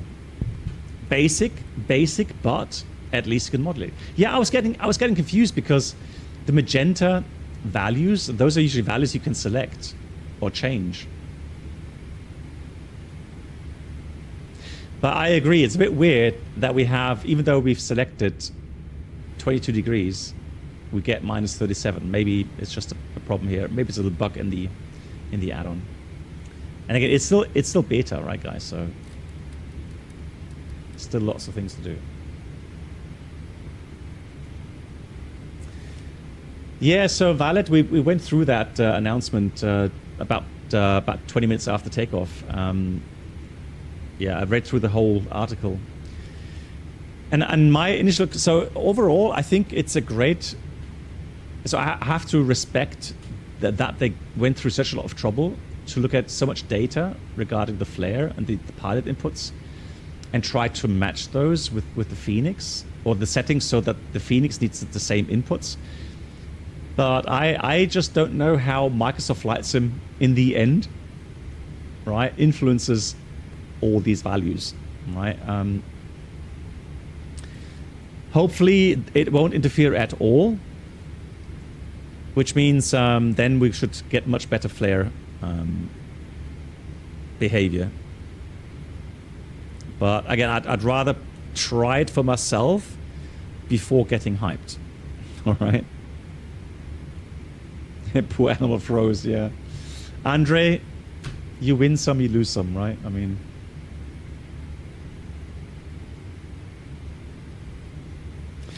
guys, I'm going to have a bit of a change in the program today. Since we had the issue at the beginning of the stream with the streaming, I was going to plan and do some DCS. I'm not going to do that, but what I will do is I'm interested to see how, if you get an answer by taking the XX 737 add-on and try that issue with the, you know, accidentally switching off hydraulic B instead of the engine anti-ice. Because some people were saying, how can pilots do that? I mean, it clearly says engine anti-ice, right? You know, why would you accidentally switch off the hydraulic pumps? Now, I can show you that quite simply on the aircraft. The thing is, it has happened to me as well. I've done that on the Classic, right? I've done it once in a simulator, which gave me the big aha effect. And after that, I was really careful whenever the pilot monitoring, the pilot flying gave me to command to switch off the engine anti-ice. I reached up and really made sure I have the correct switches in my hand. So I'm still wondering if the slats are already extended and you switch off the B hydraulic pumps, if the slats actually are able to retract. In my opinion, they shouldn't. So auto ATC, that's a really neat feature here. Look at that. It tells you auto ATC Boston Center advises descent via the Roebuck 3 arrival. The Boston altimeter is 3003. No separation service provided. That's really cool. Love that. Line up and wait, runway 22 right. Checklist 1501.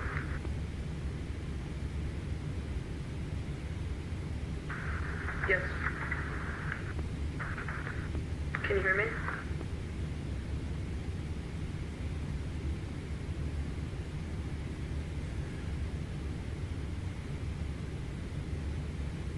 That's whoever's talking. Yeah, Captain Alga, I have the same view on the you know, the aerodynamic model of the Microsoft Flight Sim. I mean, it's a flight simulator missing some realistic stuff, but hey. A lot of people will argue, quite rightly so, that they're not real-world pilots, so they won't know the difference anyways. Which is a, you know, an argument, a valid kind of argument, I would say. Yeah.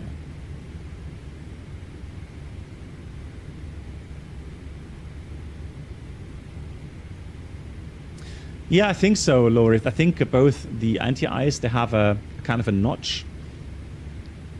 So you can't just flip the switches. You have to kind of lift them a little bit to get them over the notch.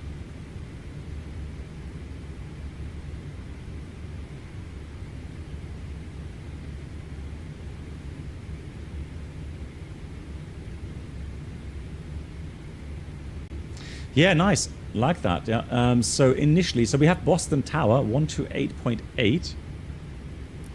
However, for the approach, I'm going to put CTAF and let everyone know my intentions on CTAF. So that's for later. And let me see if I can find it. 1124, welcome to Boston. Where would you like to park? Let me have a look. Delta Airlines gate for 1124. Where would you like to park? I think we have to park here, Bravo 16 for the heavies. Echo Mike Kilo cross to right, enter gate, Delta 1124 heading. Oh, sorry. Airport info, right. So,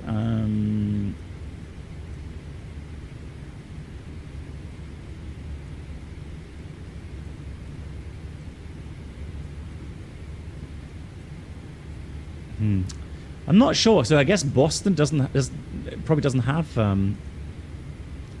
CTAF, right? They always have control.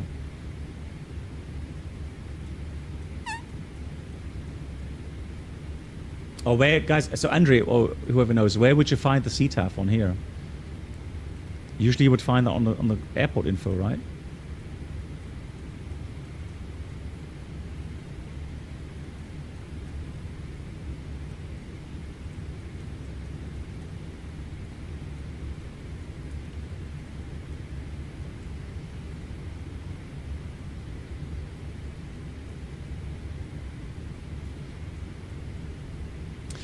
So between, so here's 17 above, 16 above, and here we got between 19 and 12. So right now VNAV is doing nice, or well.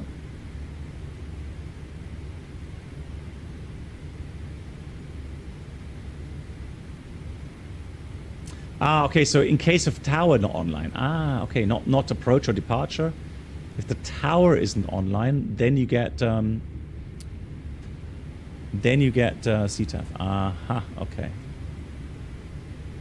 All right, so leave the tower on here. Cool.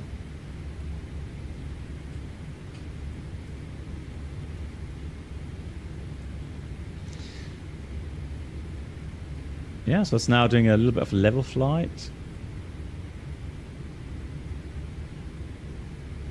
And then the 5,000 at. So Kleb is at 8,000, at 60 miles. Yeah, that's still plenty of mileage. Okay. Right. So leave that in VNAV path. Interested to see how that will continue.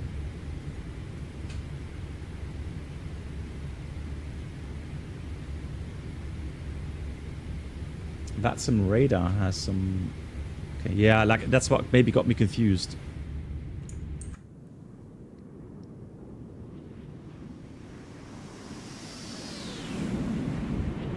Yeah, thanks, Rambo. Yeah. Oh, a lot of wind here. Look at that crab angle.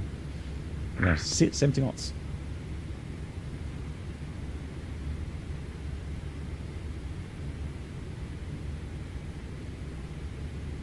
Attention all traffic. The time now 2130 Zulu. Boston Tower is now closed. Class Bravo services are terminated. Yeah, so more it depends on the versions. I mean, we have. For traffic advisories. 22 right. Departing, arriving 22 left. Oh, he's logging off. Oh, he's logging off. Okay. So now let's just stay here. CTAF 28.8. Yeah. So yeah, if we have versions where you can regulate the cargo temperature yourself, then yeah, then it'll usually be the front one.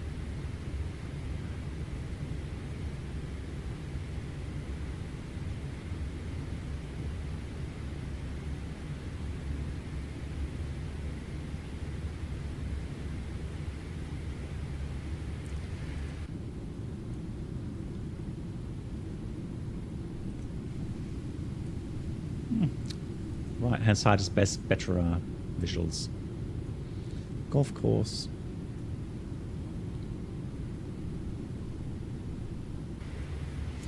On the Airbus models, yeah, usually yeah. Airbus, yes, but right now it says drag required. Okay. I don't know why. So Provi 11,000 above, Judy is fine, and then we've got between 12 and 11. So this window here, that's going to be the interesting window. Right, let's go 3005, 3005, 3005.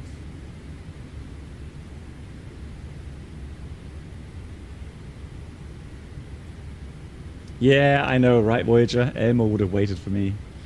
Good old Elmo. But hey, no problem. I mean, we'll manage.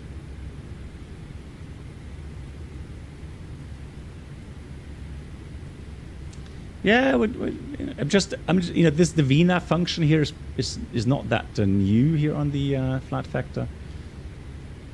So just want to make sure that it's doing what it should do. Right, 260 knots at Roebuck.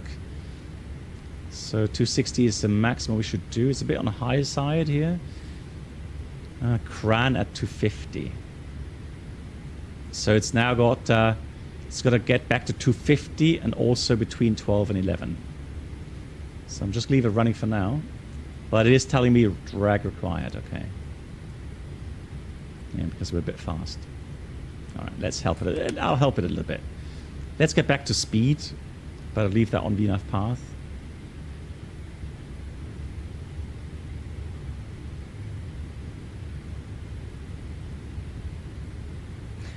Andre, yeah. Oh yeah, you're right. It was 3. Yeah, he said that on the arrival there. Yeah, you're right. Yeah, with the arrival clearance. So now we're getting back to path speed. So speed brakes back in. And again, just monitoring 12,000 to 11,000 at Cran. 10 miles to go. Should work out. And then the next limitation is cradle between 10 and 8. Hey, Brett Sam.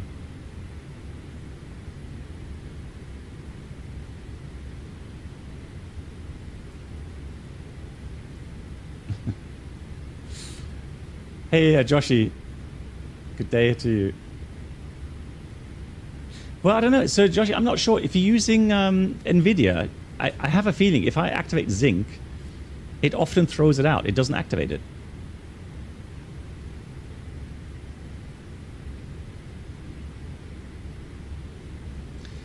But I mean, you know, I'm not running orthos right now, but I'm running a lot of autogen. So I have SimHaven,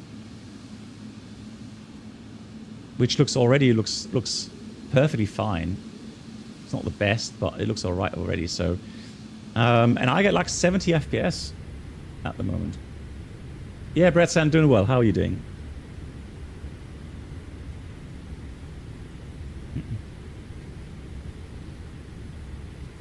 So that's okay. It's just 30 feet high, but between 12 and 11. And now it's got a problem with the 250. Well, we'll see. Maybe it catches that. Right, so it did manage that window there. That's fine. That's good. Good to see. And next window is then cradle between 10 and 8,000. Let's read the approach checklist. Altimeters 3003 set. Approach checklist complete. Right, let's get seatbelts on, lights on.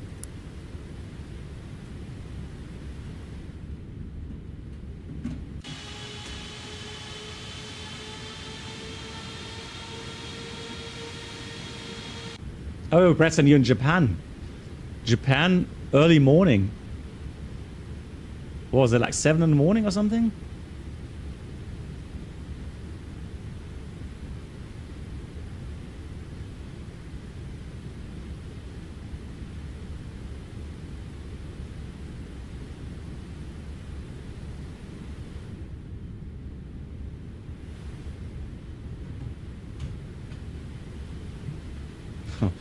I really dislike making PAs on flight sims or on stream.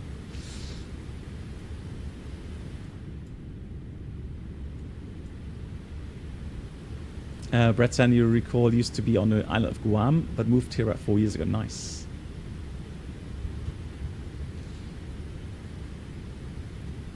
How are you enjoying Japan? It's a bit different, isn't it? But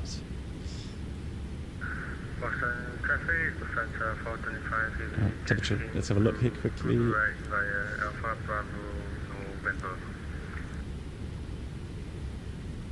So fuel temperature, TATs +2. Now normally, I mean, it has automatic engine anti-ice, but these are conditions I would normally expect engine anti-ice to be on. Japan is a mic. Hey, Jesse, you frustrated? CTDs in 2020 since yesterday. Okay. I've not flown 2020 since the update yesterday, but I have to try that.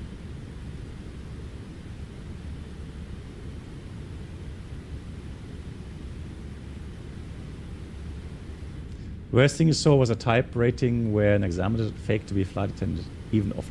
Okay, well, I mean, I would be very careful with these sort of things. Same goes with announcements to the passengers. I mean, while sometimes, you know, you get some funny announcements, and those people, those pilots that can make funny announcements, and you know they are funny, it's all right. You know, that's cool. But you know, for me, I'm not good at funny announcements. So I don't do it, okay, because people will not appreciate it, okay. So for me, you get the hard facts, the good infos. Brett said loves Japan seasons now, great food. Yeah, the scenery is amazing. I have to get back to Japan at some point. All right, 10,000, 8,000, looking good. So all good. Now TCAS doesn't show any traffic. Drag required, okay. So now we need to be 8,000 at Kleb. 8 miles to go. Come on, descend. I guess it's struggling a bit with clean speed. But otherwise, the VNAV was doing nicely. Just a bit on high side on the speed. So maybe just a tad too clean. Avenger, yeah, right. Avenger, how you doing? Yeah, German humor is no laughing matter, yeah. That's true.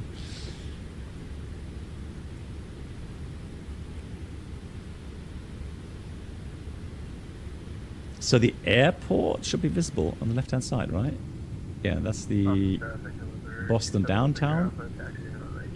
So I think that's the airport there. Alright, someone wants to make a very cool message I didn't hear already.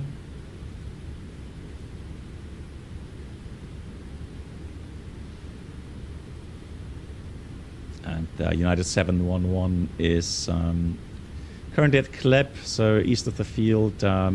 Anybody on final, runway 22 left? United 1440 is on about 6 miles left, runway 22 left, Boston. Thanks so much. So if no other traffic, then I'll be fine. Thank you much for the info. Actually, JetBlue 786 is on a downwind for the ILS 22 left. We'll call our base turn and final. Okay, that's copied United 711, so I'll wait your call for base and then feed in behind you. Fantastic, thank you. Roger that. Yeah, that's just the fact. Boston traffic, JetBlue 786 is turning base for the ILS 22 left, Boston traffic. Hey Tango Kilo, after some 1,000 hours flying Airbus, I figured out the 737 now, but I can't get logic of flying by hand. Yeah, so the thing is, I mean, the big difference is, Tango Kilo, this aircraft is fly-by-wire. So when you hand fly it, it's speed stable. So you don't have to pull back on the yoke if you do fly turns, for example, as long as the speed remains the same. there's no need to correct for pitch changes, right? So same goes for thrust changes. Initially, a thrust decrease, there's no pitch down moment. The pitch down moment only comes when the speed decays, because it then lowers the nose to try to keep the speed. So it's really important on final that you trim for a certain speed and then do your best to maintain the speed.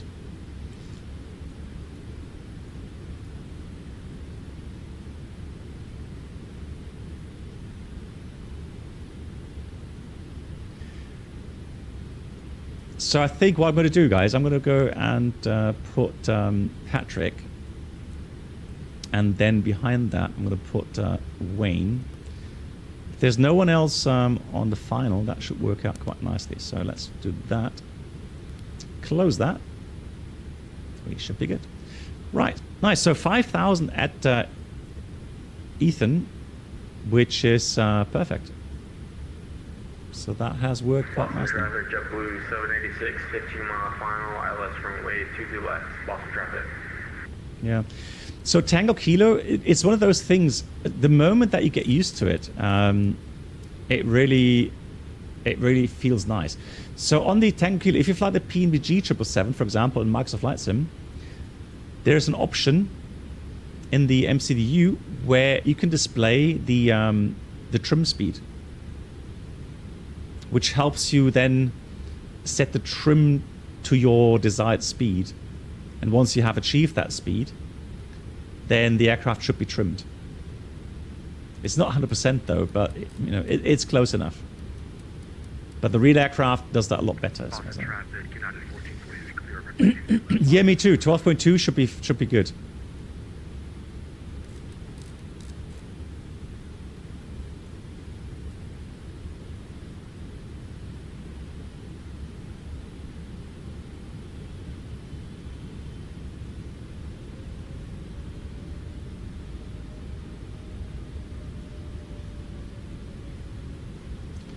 Alright, so Patrick, 5,000 still. Boston traffic, get out of 14, nobody's going to be crossing 22 right at Echo Boston. Boston traffic, JetBlue 786, 10-mile final, ILS 22 left, full call again, 5-mile final, Boston traffic.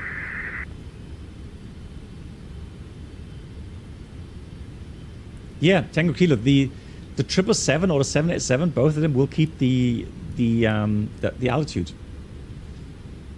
As long as the speed doesn't change, it will compensate automatically. So all you do is input yoke, yoke input for the bank, but you don't have to pull back on the yoke as you would have to do on the 737. As long as the speed stays the same, it will continue to keep that that trim speed. So the aircraft will trim for you. So it's like auto trim, but not completely. Okay.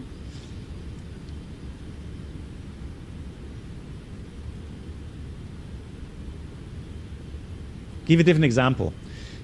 Let's say you switch off the auto thrust. Okay. Let me try that. So I'm going to switch off the auto thrust now. Okay, I'm going to go manual flight. So now manual flight, flight director, right? So what I'm going to do now is I am going to trim back. So what I do is I change the trim reference speed. You see? So now, of course, the aircraft lifts the nose to get to that new in-trim speed. I'm not putting anything out. I'm not doing any inputs. Right? So once it receives or gets to that speed, it'll lower the nose and then maintain that speed, what you've trimmed for. The problem here is you don't see the speed. That's the problem. All right? And it may overshoot a little bit, but again, same principle. So let me put that to the current speed, okay? So somewhere here is the trimmed speed. Let me see where it kind of equals out. Alpha traffic, November 271 Victor Alpha, line it up runway 22 right, awesome. So it seems like somewhere around this speed, 230 maybe, is where the aircraft is trimmed for, okay? So I'm not going to touch the trim, all right? I'm just gonna do the level flight now. Gonna add a bit more thrust to keep the speed. Let's just trim the speed here. Get level flight. All right. So now if I'm at the speed, okay, and I just put bank angle 15 degrees, let's say, and I just add a bit of thrust to maintain the speed. I'm not touching the yoke. Right? It maintains the altitude. Right? So there's a bit of a different concept you have to get used to.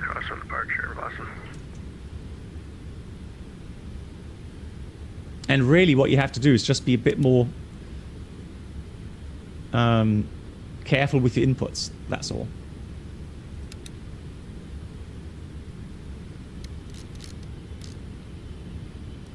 Right, let's go down 3,000 here. Like the change. Boston traffic. United 711 Heavy is 5 miles from Wayne, 73,000 for the ILS. 22 left in Boston.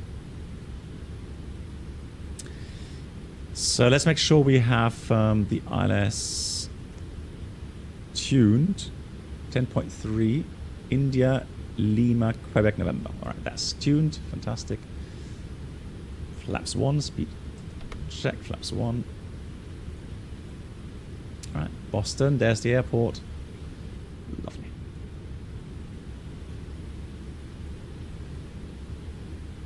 Yeah, a bit high here.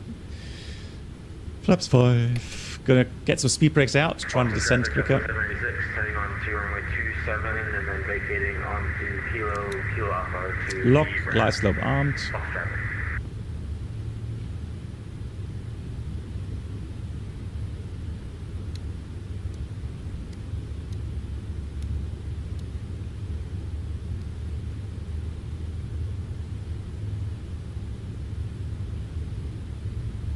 Descending tooth. Actually, let's descend 1700 for the next fix here.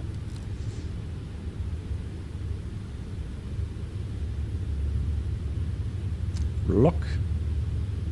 Almost on the glide. A bit fast still though.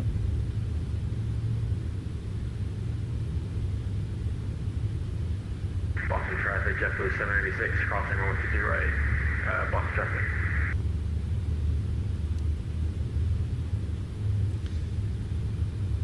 Boston traffic. United 711 Heavy is on the final 2 to left in Boston.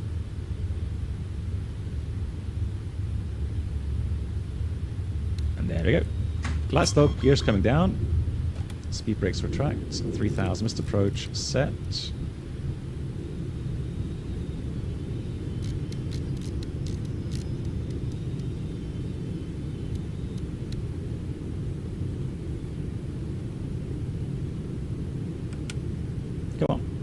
Reduce the speed.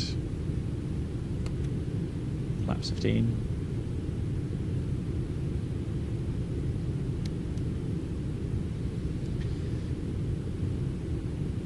Flaps 20.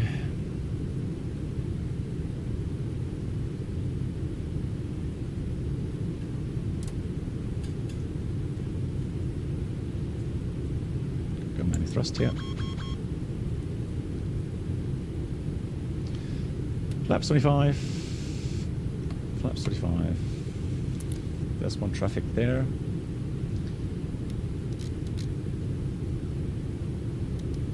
Alright, 132 set. Speed brakes in.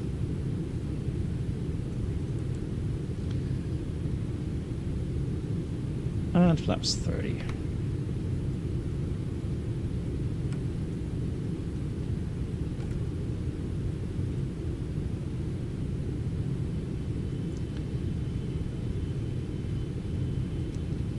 Landing checklist. Landing checklist complete.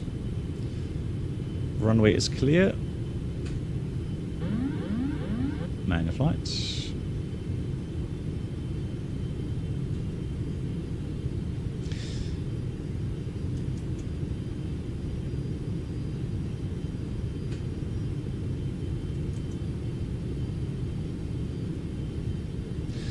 So, if 1,000. So if the approach is somewhat in bumpy weather, with quickly changing indicated speeds, then of course you have to be, somewhat more aggressive on the throttles, right? Make sure that you try to maintain the speed, because what you don't want to do is continuously trim the aircraft to the new speed, right? So you have your reference, so your target speed. Right, you should keep your trim and then just put pressure on the yoke, right? 500. Accordingly. But try always quickly to regain the speed. I can really feel the crosswind here. 30 knots from the right. This is what I mean. This aircraft just feels a lot more alive right now. Careful speed. So here now, I can feel the aircraft pulling the nose up because we got a bit of overspeed there. 22 knots now, so it's really gusty winds here. Really blowing me around. 23. Okay, come on, let's try to get the center line. 100. 50. 40. 30. 20. 10.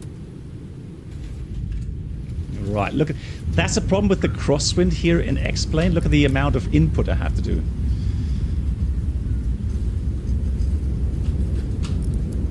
So no reverse spoilers, but no reverse engine 1. All right. And that was really quickly changing auto brake off, changing conditions. Interesting. Honestly, it just feels so different to Microsoft Flight Sim. So that wind shift or that wind increase really got me a lot more unstable than what you'd normally find in Microsoft.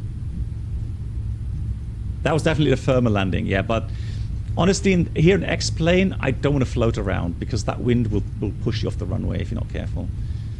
So let's quickly check. Boston traffic. United 711 is crossing 2 to right at Charlie in Boston.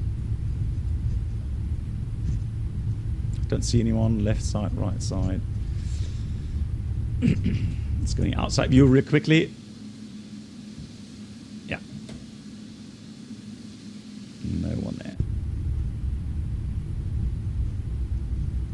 That's actually nice scenery. I like it. It's quite nice.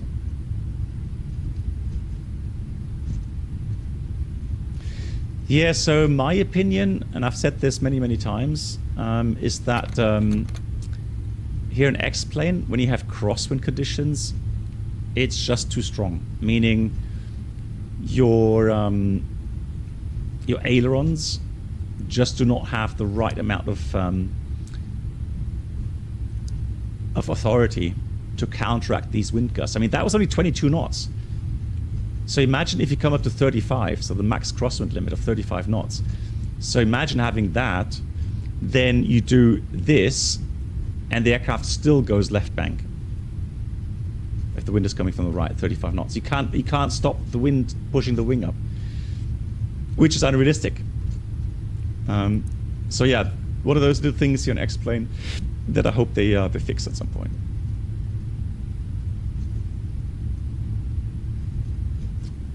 Toilet paper kit, yeah, I noticed that as well, which is a bit surprising.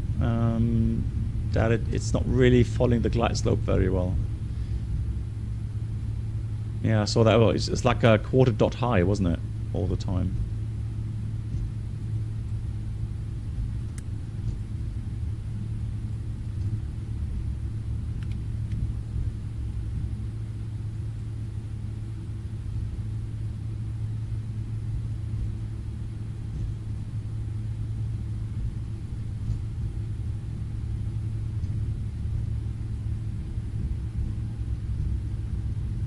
Yeah, I agree with him.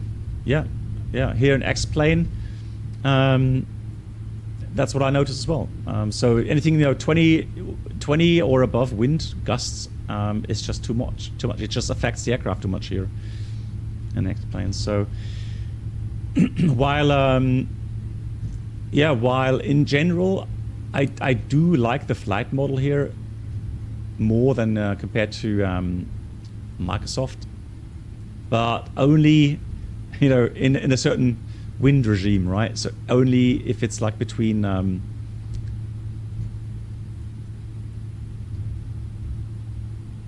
don't know, 5 to 20 knots or something. Right, I think we parked the wrong gate here, but all right, we'll take it anyways.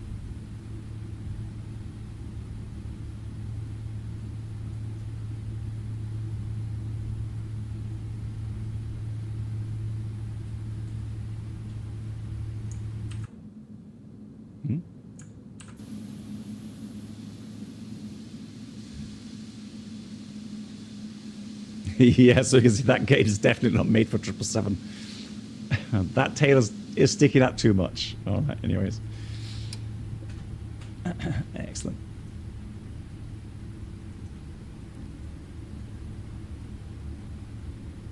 So flaps up, of course. Transponder would have been off by now. APU running. Fantastic. So we can switch off the engines.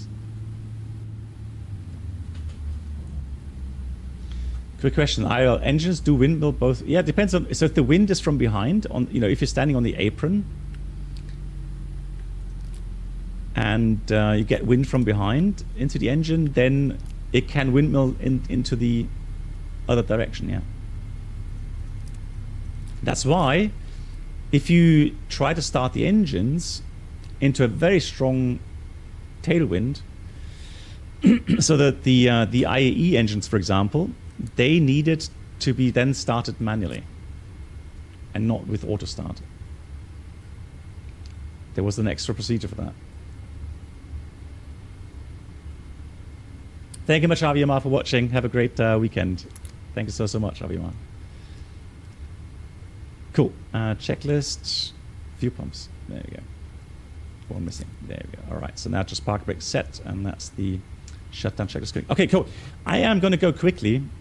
Have a look at the. Do I have the? I hope I have the exec installed. If not, we can forget about it. But I think I have it installed. Yeah, I do have it installed. So the idea is this, guys. So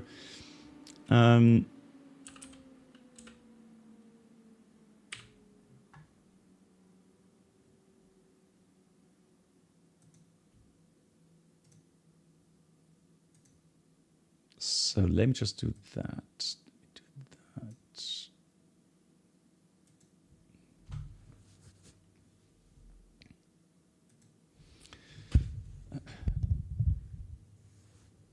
Okay, well, maybe that's maybe that's just oh, hang on. Do I have an exec profile? I'll take the Zebo. There we go. So that's going to be roll, pitch, calibrate, pitch. Right, there we go.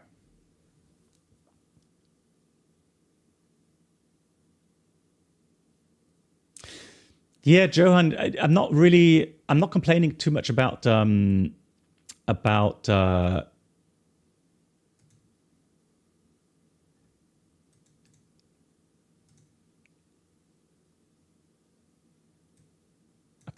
very much. Complain about how accurate it is to real life. It's more a matter of you need to be able to at least handle the crosswind, right, with your flight controls in the sim. If you can't handle 35 knot crosswind with your roll input, be it the stick or be it the yoke, then of course something's wrong, right? So let's have a look. Let's try that again. I have a feeling, yeah, that's something. Let's try that. Center that. Okay, so let's do that. Good night, black box. Voyager, yeah, okay, maybe see you tomorrow. If not, have a nice weekend. Yeah, toilet paper. I saw some of these pictures. Yeah, look very nice, especially the clouds, yeah, and the lighting. Yeah, we would have to put that into the tech logbook. Right, guys, just a quick demonstration of what I mean. So I'm sure you all, most of you are aware of that crash that happened in Vilnius with a, was it DHL wet lease or something? 737 Classic. And they just brought out a preliminary report. Why is that control not working? Hang on.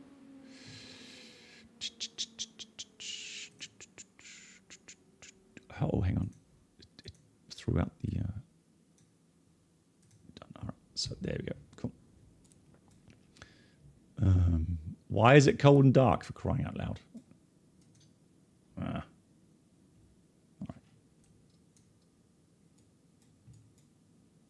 So in the meantime, while the aircraft starts up,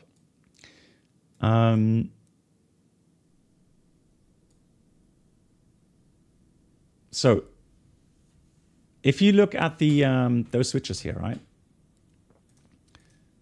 So if I were to put those on, okay, so normally the hydraulic pumps would be on. So let's say now we have engine ATIS on, okay? So now we get out of the icing area. So we have the clouds. Yeah, Moritz, I probably did, yeah. So now what happens, the pilot flying may command engine ATIS off. The pilot monitoring then reaches up on the overhead panel, and instead of switching off the engine ATIS, right, and you can see the notches there. You see those notches? You have to lift them first, and then you can go and put them over these notches and change the position of the switches. It's the same for the hydraulic pumps, right? So those switches have exactly the same kind of mechanism. So the problem apparently was that instead of switching off the engine ATIS, the pilot monitoring switched off the hydraulic bead pumps, which are right below the engine ATIS. This has happened many times in the past. There's been many reports about misusing those switches. And now the question though that I have is, I'm a little bit skeptic about the fact that apparently this would cause your slats to retract again. And that's something I can't believe.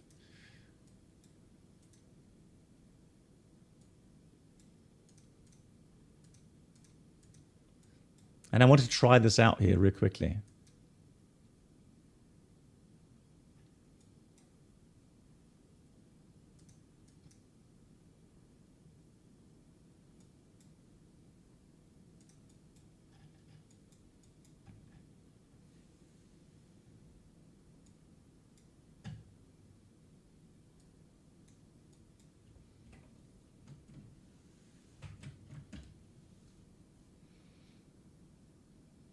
That's a really fast engine start. I don't know. I mean, the engine started quickly on the 737. I think, guys, this takes me back so much.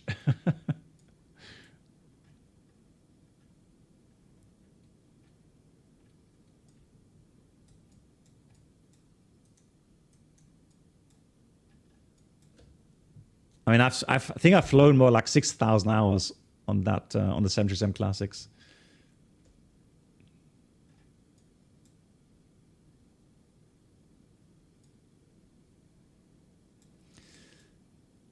Bruno says slats won't retract without system B. Is it possible to retract due to the force. No, not really. No, that's the thing. So my knowledge would be the same, that if the slats are set,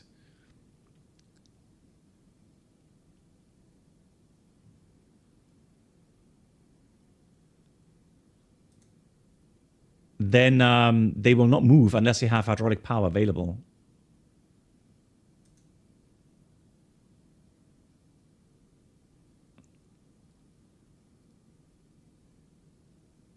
Oh, hang on.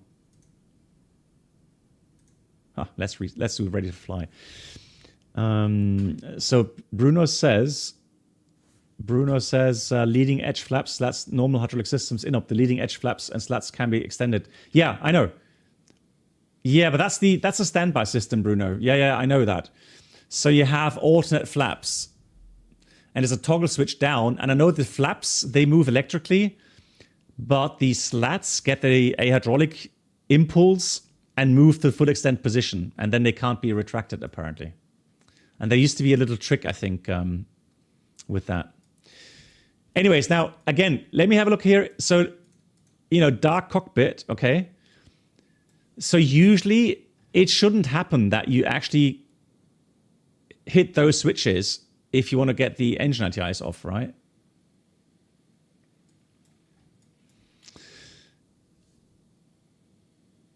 Johan, again, my knowledge is that because you have a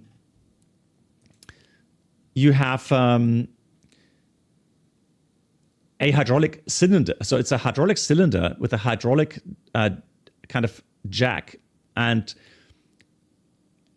it's like a little motor, right? So the motor will not turn and let the slats move back in.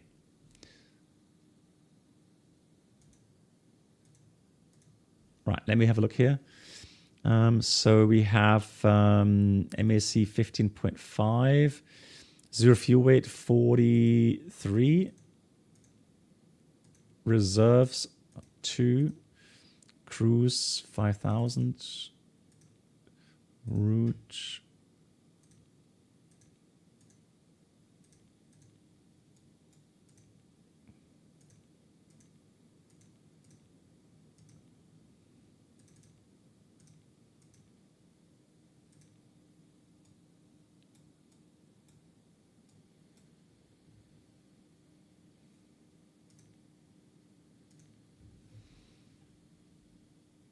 Yeah.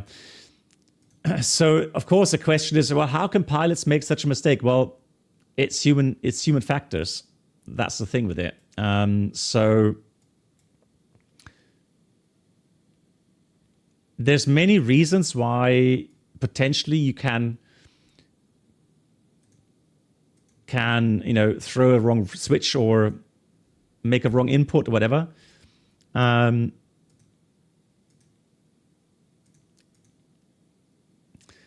And there's been cases, for example, where a pilot commanded gear up and the pilot monitoring accidentally puts the flaps up. It's like a little lapse, right, in your brain, right? So little brain fart, and that's it.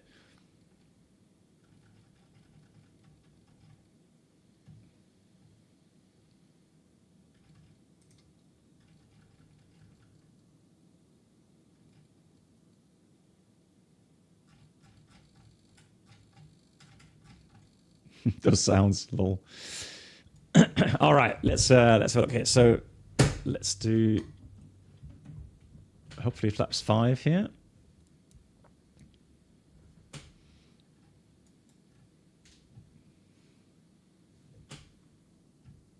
Yeah, the only thing that will drop out are these slats here.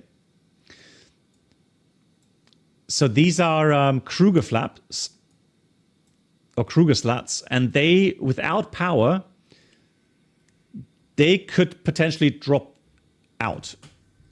But that's it.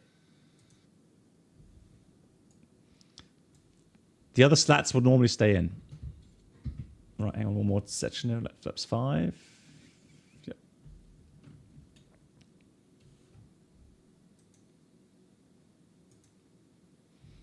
Man, I've not flown this bird for ages.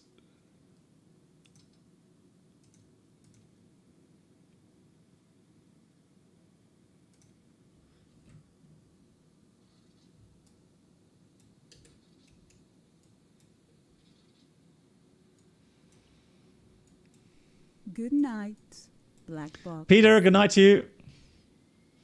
Oh, have a good sleep. Have a good weekend. Hope you can relax.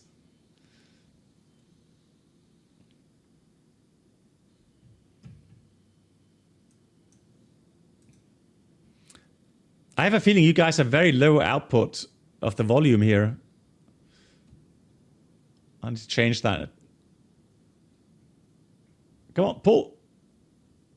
Ah, there we go. Pause rate, gear up.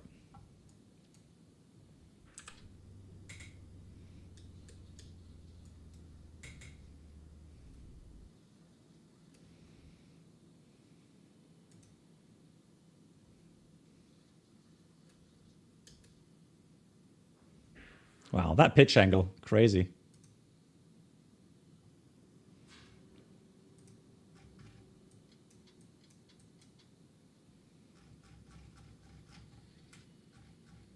Yeah, I think I know why.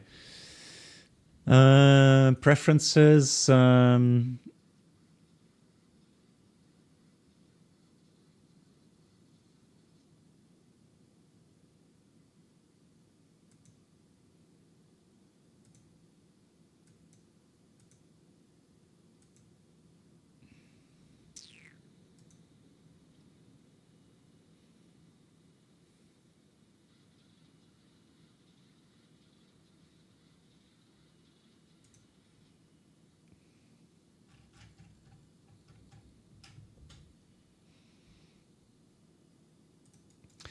I wonder, is there a sound setting anywhere in here? No.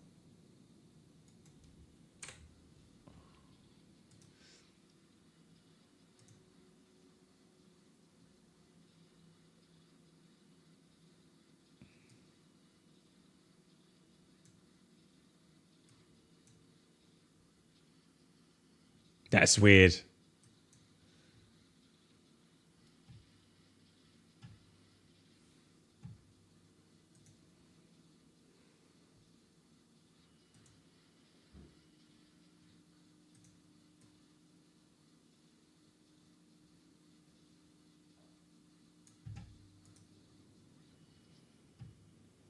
That is so strange.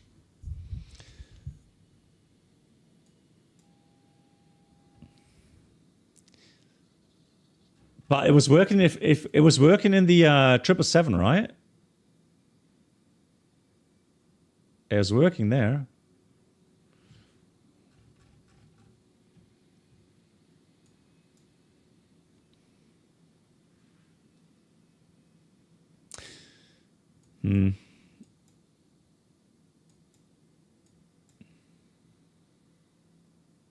Anyways, I just want to demonstrate really quickly. So engine ATIS is on, okay. So we have slats currently half out. So this shows slats are not full extended, okay. So let me just get the flaps out a bit, or slats out a bit more. So now they are fully extended, okay. That shows slats fully extended, okay.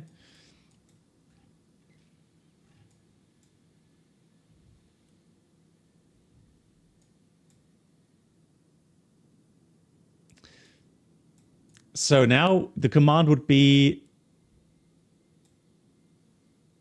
engine ATIS off. And let me just have a look here really quickly. Panel brightness.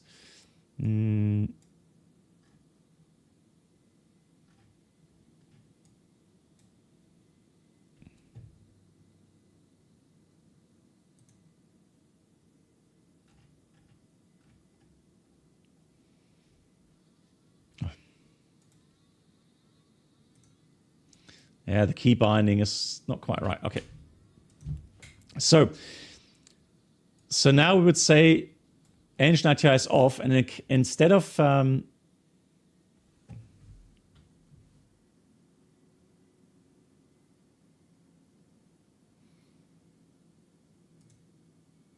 Could be, I don't know, display capture, window capture. Well, normally no.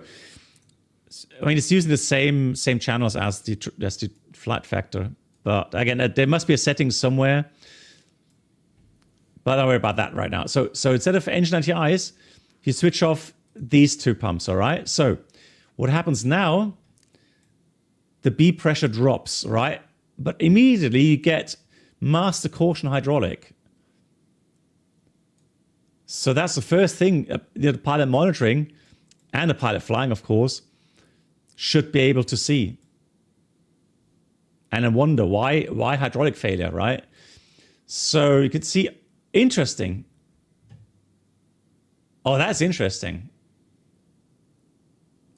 So they actually went to extended from full extent.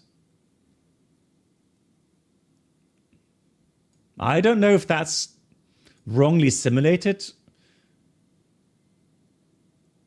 or if that actually happens.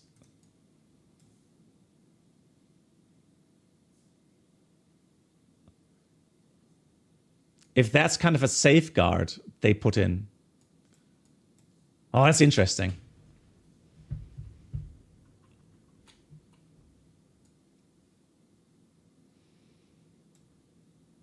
But that's something for technicians.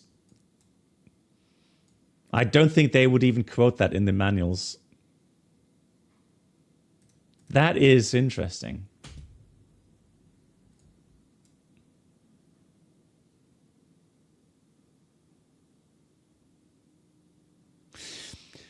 You can imagine, let me just slow down the aircraft here real quickly. You can imagine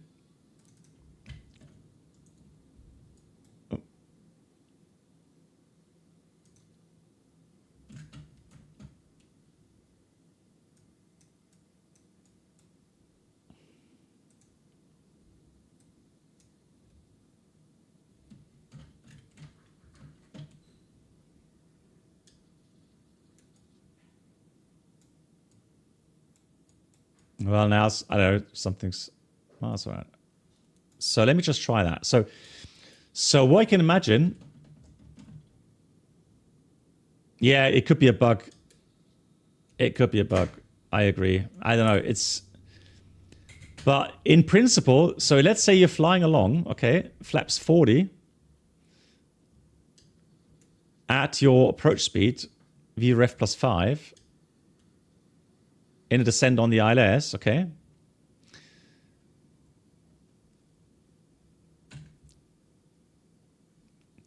And then the slats... Now they don't retract, yeah. Welcome aboard the Hey, Captain Rabonius. Black Box So now they remain experience. New down. subscribers should now pick up their pass to first class. Yeah. Thank you. It probably is just a sim thing. Good evening. Kind of a bug that they go to just extend instead of full extend. Because again, I cannot believe that switching off or losing B hydraulic, that the slats would move, because that would be highly critical.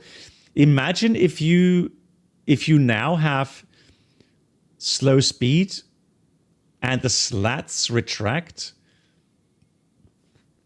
your stall or your critical angle of attack will come down so quickly that the aircraft will stall. So that's the thing. That's really what I question.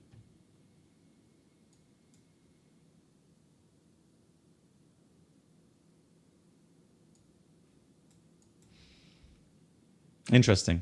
Interesting. Right. Guess we're going to have to wait until we get the full report on that. Yeah. Moritz, I cannot believe that, because honestly, because of the fact that there's been so many instances where pilots accidentally switched off the hydraulic pump switches there instead of the engine anti-ice. It happens so many times. If the slats were to retract because of that, then there would have been more accidents for sure. Yeah, Tango Keel, I think so too.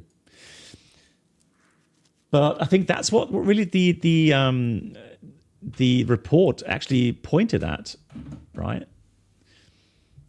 But I think we have to wait until transcripts are available from the voice recorders as well to see what happens. I think this will be recorded on the data recorder.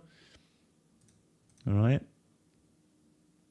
So if you have a voice recorder where you can clearly hear the pilot say engine ATIS off, and then the data recorder picks up the B hydraulic being switched off and the B hydraulic pressure dropping, then they have a clear indication. Right, there's mishandling of the switches, but again, I somehow doubt that would retract the slats. That's just it's not logical. Rabonius, I hope you're doing well. Rabonius, and thank you so much for the 7 months. I hope you're doing well. Have a great weekend. Right, guys, thank you so much for staying with me. Sorry for the initial problems we had on the stream. I'm going to have to go test again to see what happened there. Thank you much, Rabonius. And then tomorrow evening, if you want, at 1900 UTC, we'll join the event in Cairo. So flying Cairo to Hurghada and maybe back again to Cairo, depending how full it is.